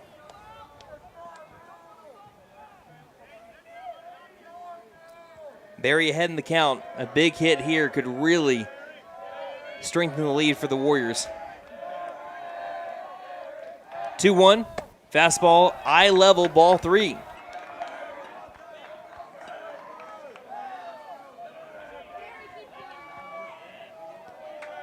On deck is Braden Nelson, who's gone 1 for 4 with the single in his first at bat. 3-1 from Gillespie. Fastball down by the ankles, and that's ball 4 and lows the bases.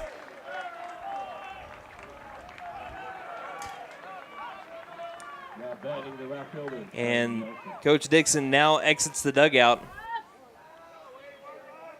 And we're going to be having a pitching change.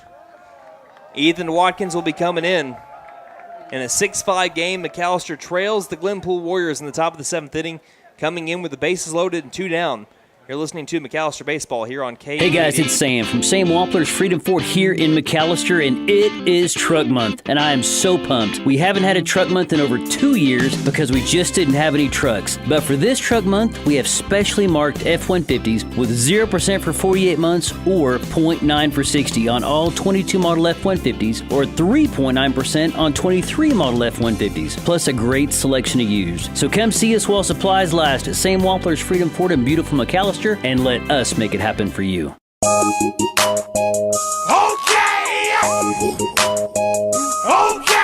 Tire and Auto says come meet our new owner, Dylan Hackler. We're a Michelin dealer and we're stocked up with Cooper, Toyo, Hankook, and Max's Buckshot Mutters and Farm and ATV tires. Tire light on, we can fill your tires with nitrogen. We do brakes, alignments, struts, and oil changes too. You'll appreciate our fast, friendly service. All work's guaranteed and estimates are free. OK Tire and Auto, 801 North 1st, McAlester. Call 918-423-2121. Good luck, Buffs. Have a great season. But these April showers are rain and gas cards. Purchase any vehicle in the month of April and receive a $1,000 gas card.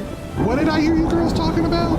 It was Maddie's idea, but what better way to show our customers our appreciation than to give them a $1,000 gas card? I always knew I was the smartest. Don't forget to tell them Maddie sent ya. Benton Nissan is your best deal dealer. Learn more at bentonnissan.com.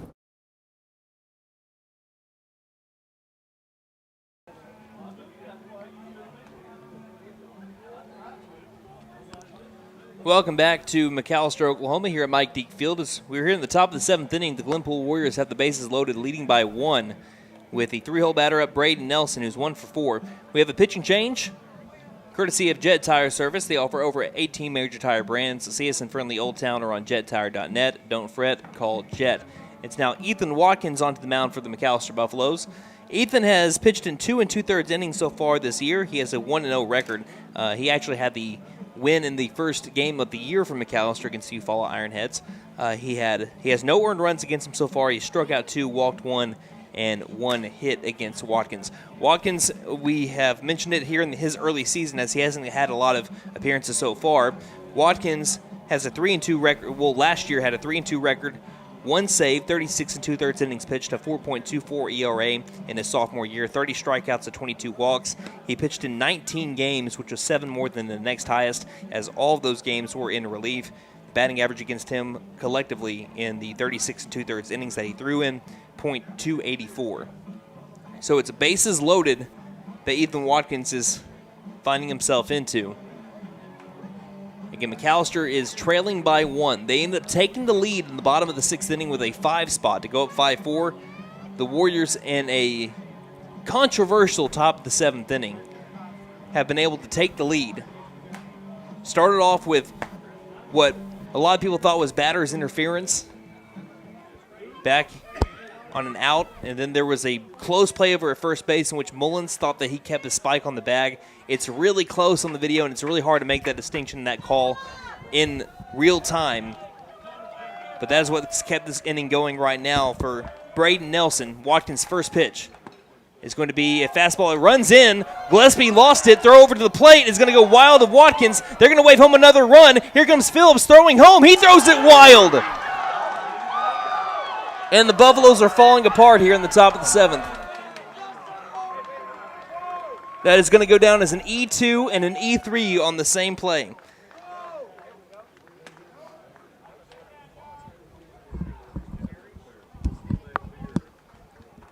And now the Warriors put up 4 runs of their own, and they lead 8-5. 2 runs have come across the plate to score. A runner has advanced to third, and the count is 1-0 on Braden Nelson.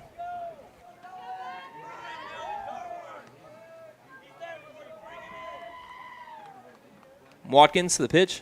Fastball at the knees, strike 1. Count even at 1 ball, 1 strike.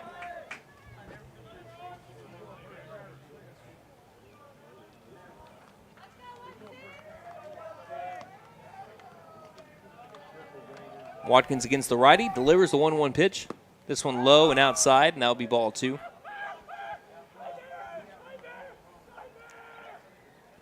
It was all Glenpool for the first 5.5. And the Buffaloes came storming back to take the lead, and then the Warriors pretty much have got all those runs back in the top of the 7th. The 2-1 misses upstairs to ball 3. 3 balls, 1 strike.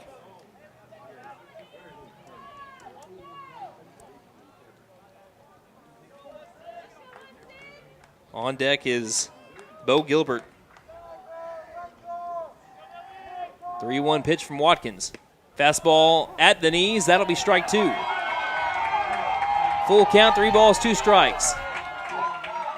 Some McAlester, I've never thought of that. Some McAlester players are issuing the false start motion from the dugout. I've never thought about ever using that motion before on someone that leaves the box too early, thinking that it was ball 4. Count is full at 3-2. Runner at third will stay put, and time will be called. Golly, I don't know how. I mean, I want to go back. I don't know if I do. Go back and see between McAlester and Glenpool how many times have been called by the batters today. Count is full at 3-2. Watkins delivers. Fastball low inside. That'll be ball 4. So that going back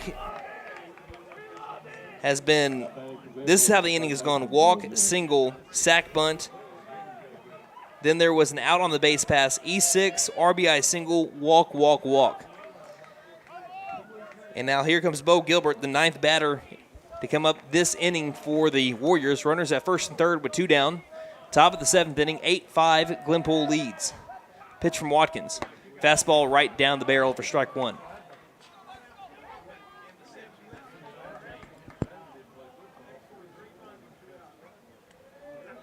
Wind still blowing out to left field, but not nearly as strong as it was earlier in the day.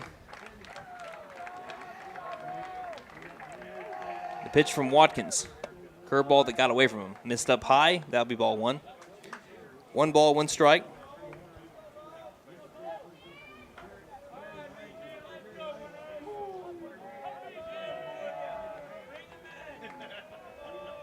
Ethan delivers. 1-1, big cut, coming up empty, strike 2. And that has been the elusive strike 3 that McAlester has been looking for. Once again, they find themselves in a 2-strike count multiple times this inning, has gotten it to a 2-strike count, and has not been able to get that elusive strike 3. Can Watkins get it and end the inning? The 1-2. Yes, he can. Swing and a miss for strike 3, but the Buffaloes find themselves down by 3 now. As there was a 4-run top of the 7th inning by the Glenpool Warriors, can McAlester duplicate what they did in the bottom of the 6th and walk it off? We'll find out here in just a moment on KNED.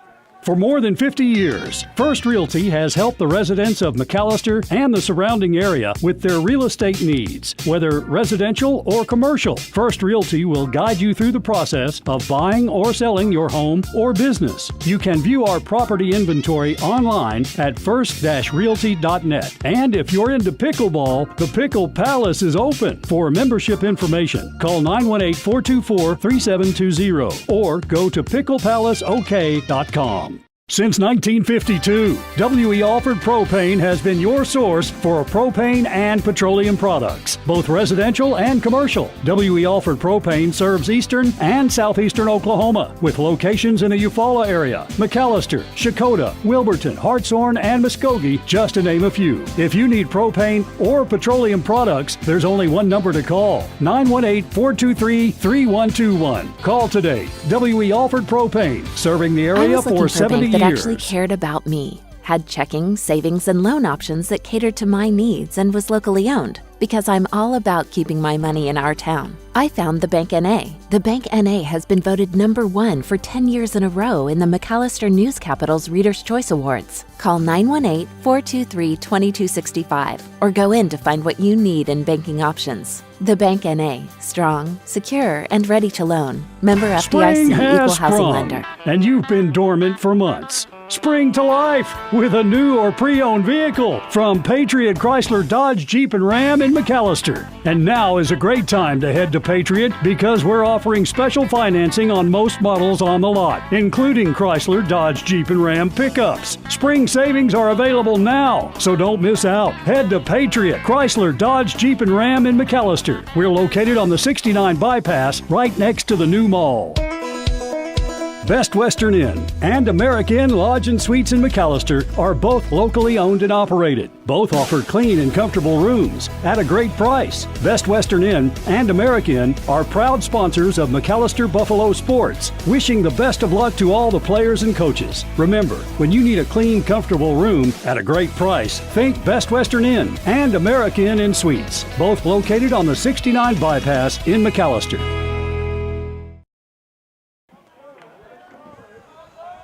So can the Buffaloes have some Buffalo magic? Put those rally caps on, Buff fans. McAlester trailing 8-5 as we head to the home half of the 7th inning. First pitch to Seth Sam. Fastball up high, eye level, ball 1. Sam is 1 for 3. He has flown out to center, reached on an E6, and then a solo home run that got the party started in the 6th inning. That led to a 5-run inning. This one's going to be popped up the chute. Wind might bring it back in. Catcher Barry underneath it, and it's going to come back, and he can't catch it. Second life here for Seth Sam. The count moves to 1-1.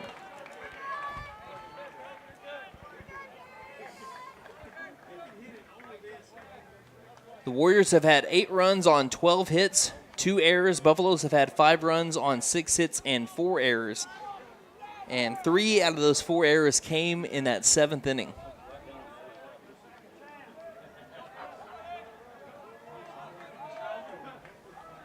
One the count.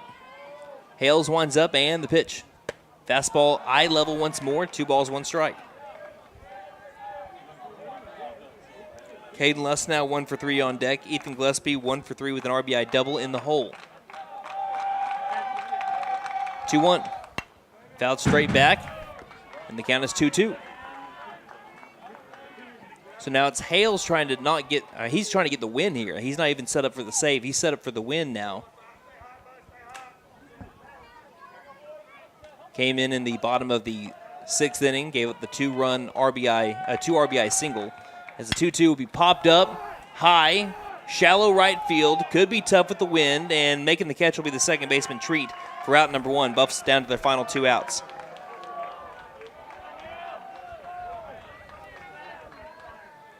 And that brings up Caden Lusnow. Lusnow 1 for 3 with a strikeout, a fly out to the pitcher, and a single. Hales winds up and delivers. Lusnow fouls this one back into the glove of the catcher Barry. Strike 1.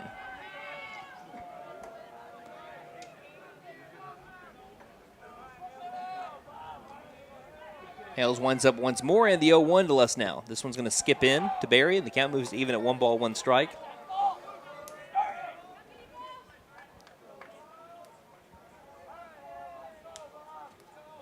Here's the 1-1 pitch. Popped it up. Once again, wind might bring it back in. Barry will run out of real estate, though. This one lands on top of the grandstand, and the count is now 1-2. Since Hales came in, he gave that 2 RBI single to Stinchcomb that at the time gave the Buffaloes the lead. Then strikeout and strikeout. And then obviously the fly out to second base from Seth Sam. Count is 1-2. Hales delivers. This will be a fastball missing outside. Count now even at 2-2.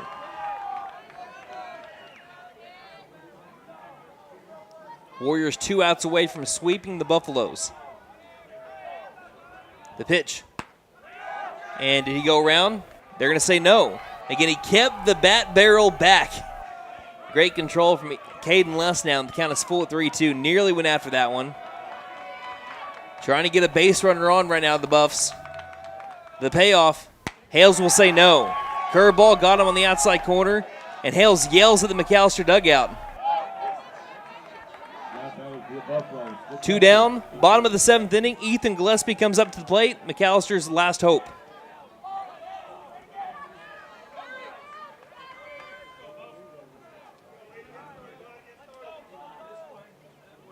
Hales winds up in the first pitch to Gillespie. Curveball in there, strike 1.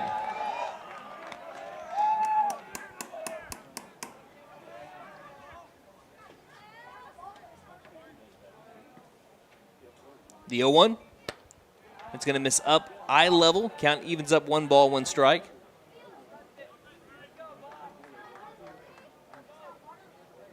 One and 1. The pitch. Fastball just above the knees. That'll be strike 2, and the Buffaloes down to their final strike. Buffalo fans don't like the call, but from here, that looks like a good strike call. Hales, the 1-2 in the dirt. Count now even at 2 balls, 2 strikes. McAlester really needs to pull off a comeback to remember here in the bottom of the 7th, down to their final out. Hales, the 2-2. Fouled off at the plate, and Gillespie stays alive.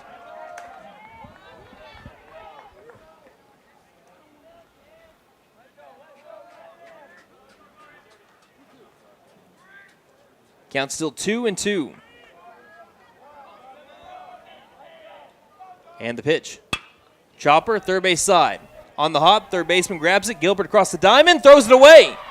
Gillespie will try to take second, and he will do so on the E5. So the Buffaloes aren't dead yet. And E5, and the third error of the day for the Warriors, puts McAlester in scoring position. Still need at least another base runner and then a big fly to just tie it up. And this is where those 2 runs that scored on that the E2 and then the E3 really come back to hurt McAlester. Instead of that run being the tying run, you still feel like Glenpool feels all right with where they're at right now. Braden Phillips digs into the box, 0 for 2 with the hit by pitch. He's got Gillespie over at second base. McAlester down 8-5, 2 down. The pitch. Fastball in there, strike 1. Don't see Gillespie taking off for third base, or any reason to.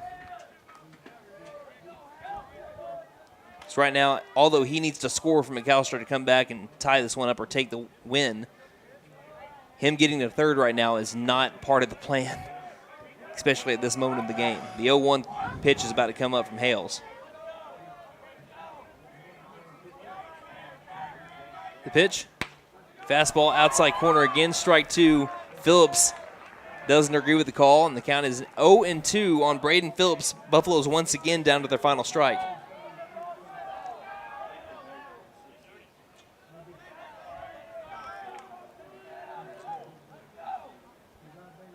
The pitch, line drive that's nearly off of the glass. That one made me flinch. It was coming right towards us. Nearly off the glass of the press box. Austin saw his life flash before his eyes there. He wanted to see his kids one more time. I was fine until it got obviously right here where it actually hit, because then it looked like the angle was going to hit directly on this glass in front of us. And I don't know how thick this glass is. The 0-2, fastball below the knees for ball one.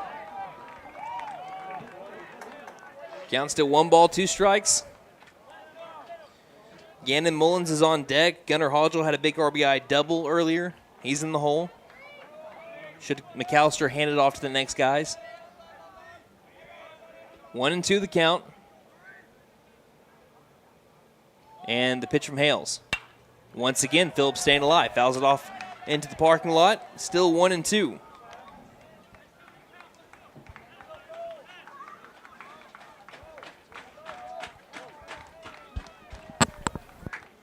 So McAlester trying to be a tough out here in the bottom of the 7th inning. Down by 3, 8-5 with a runner at second. Hales trying to finish the job, and the 1-2. He does so. Swing and a miss for strike 3, and he runs off the mound straight to his teammates. Into the dugout he goes, and the Buffaloes fall 8-5 in a game that's hard to swallow, and Aiden Berry blows a kiss to the fans, the McAlester fan base in the grandstand. And McAlester, as of right now, staying in the dugout. And now they'll make their way on out to exchange pleasantries with the Glenpool Warriors. But again, this was a tough game. The Warriors talked their talk to the Buffaloes. Buffaloes returned it a little bit as well. But again, you already have security guard, or not, you already have security here knowing that these two teams talk to each other. They're making sure that nothing happens here. There was a little bit of a stoppage in the middle. But final score here is 8-5, and everyone's just making sure that nothing gets out of control here through these handshakes. Both teams have made their way throughout the line, and that looks to be it. 8-5 is the final score. McAlester falls to Glenpool Warriors. Like we said, one that's hard to swallow. Buffaloes had the lead on a comeback. They ended up taking the lead 5-4 to go to the top of the 7th inning. The Warriors were able to put people on the base paths and bring them around to score, and they used some McAlester mistakes also to be able to take that 8-5 win. And we'll be recapping it all when we come back here in just a moment. You're listening to McAlester Baseball here on KNED. Hey guys, it's Sam from Sam Wampler's Freedom Ford here in McAlester, and it is Truck Month, and I am so pumped. We haven't had a Truck Month in over 2 years because we just didn't have any trucks. But for this Truck Month, we have specially marked F-150s with 0% for 48 months or 0.9 for 60 on all 22 model F-150s or 3.9% on 23 model F-150s, plus a great selection of used. So come see us while supplies last at Sam Wampler's Freedom Ford in beautiful McAlester, and let us make it happen for you.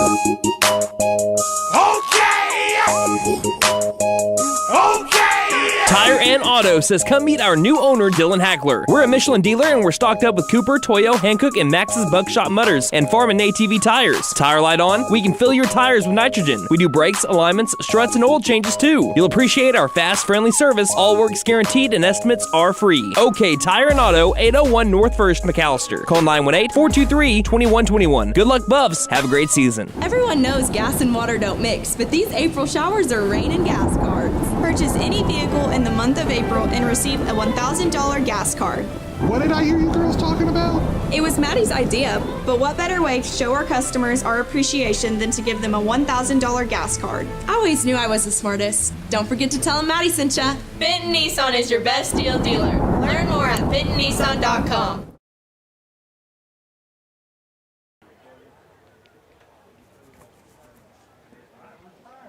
So we had a really good ball game between two pretty good teams, the McAlester Buffaloes and the Glenpool Warriors. The Warriors improved to 10-11 on the year on an 8-5 win over the McAlester Buffaloes in comeback fashion. They improved to 4-4 through the toughest part of the district schedule. Again, the Warriors, they split with Shawnee, split with Bishop Kelly, swept McAlester, and lost. Got swept by Sepulpa, but they, for the rest of the way, have Midwest City, Will Rogers, Durant. Midwest City is capable of taking a win, possibly even two, from the Glenpool Warriors if the Warriors don't play like they did the last couple of days. Again, they had 12 more hits today after having, 14 yesterday, so they had a total of 26 hits in 2 games.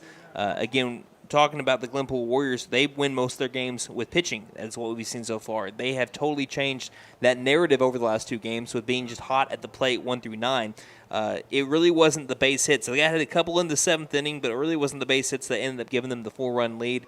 3 walks by McAlester, 3 errors by McAlester in the 7th inning, ended up leading to the Warriors scoring 4 runs in the top of the 7th. Also, it was a little bit controversial in the top of the 7th. Again, I'm not going to say whether I thought one thing or the other, again, because I'm not 100% sure on the rules. So I'm not going to sit here and think and talk to you guys like I'm a rules expert.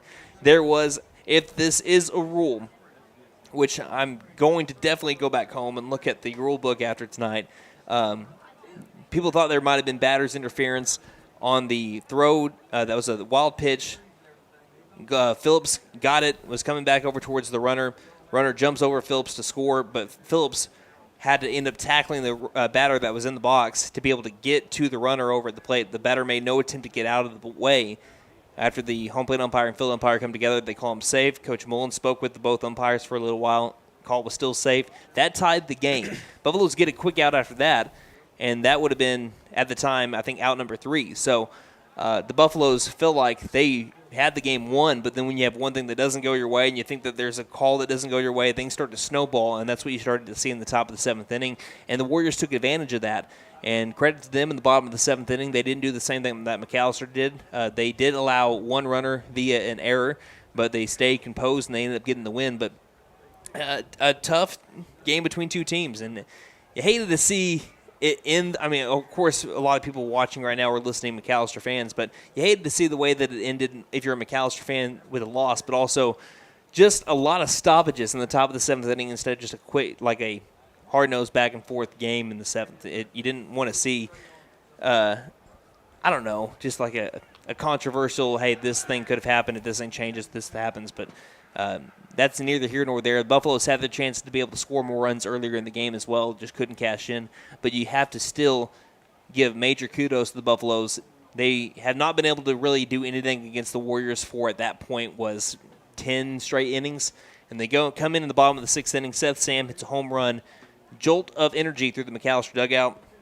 And then after that, it went single, RBI double, hit by pitch.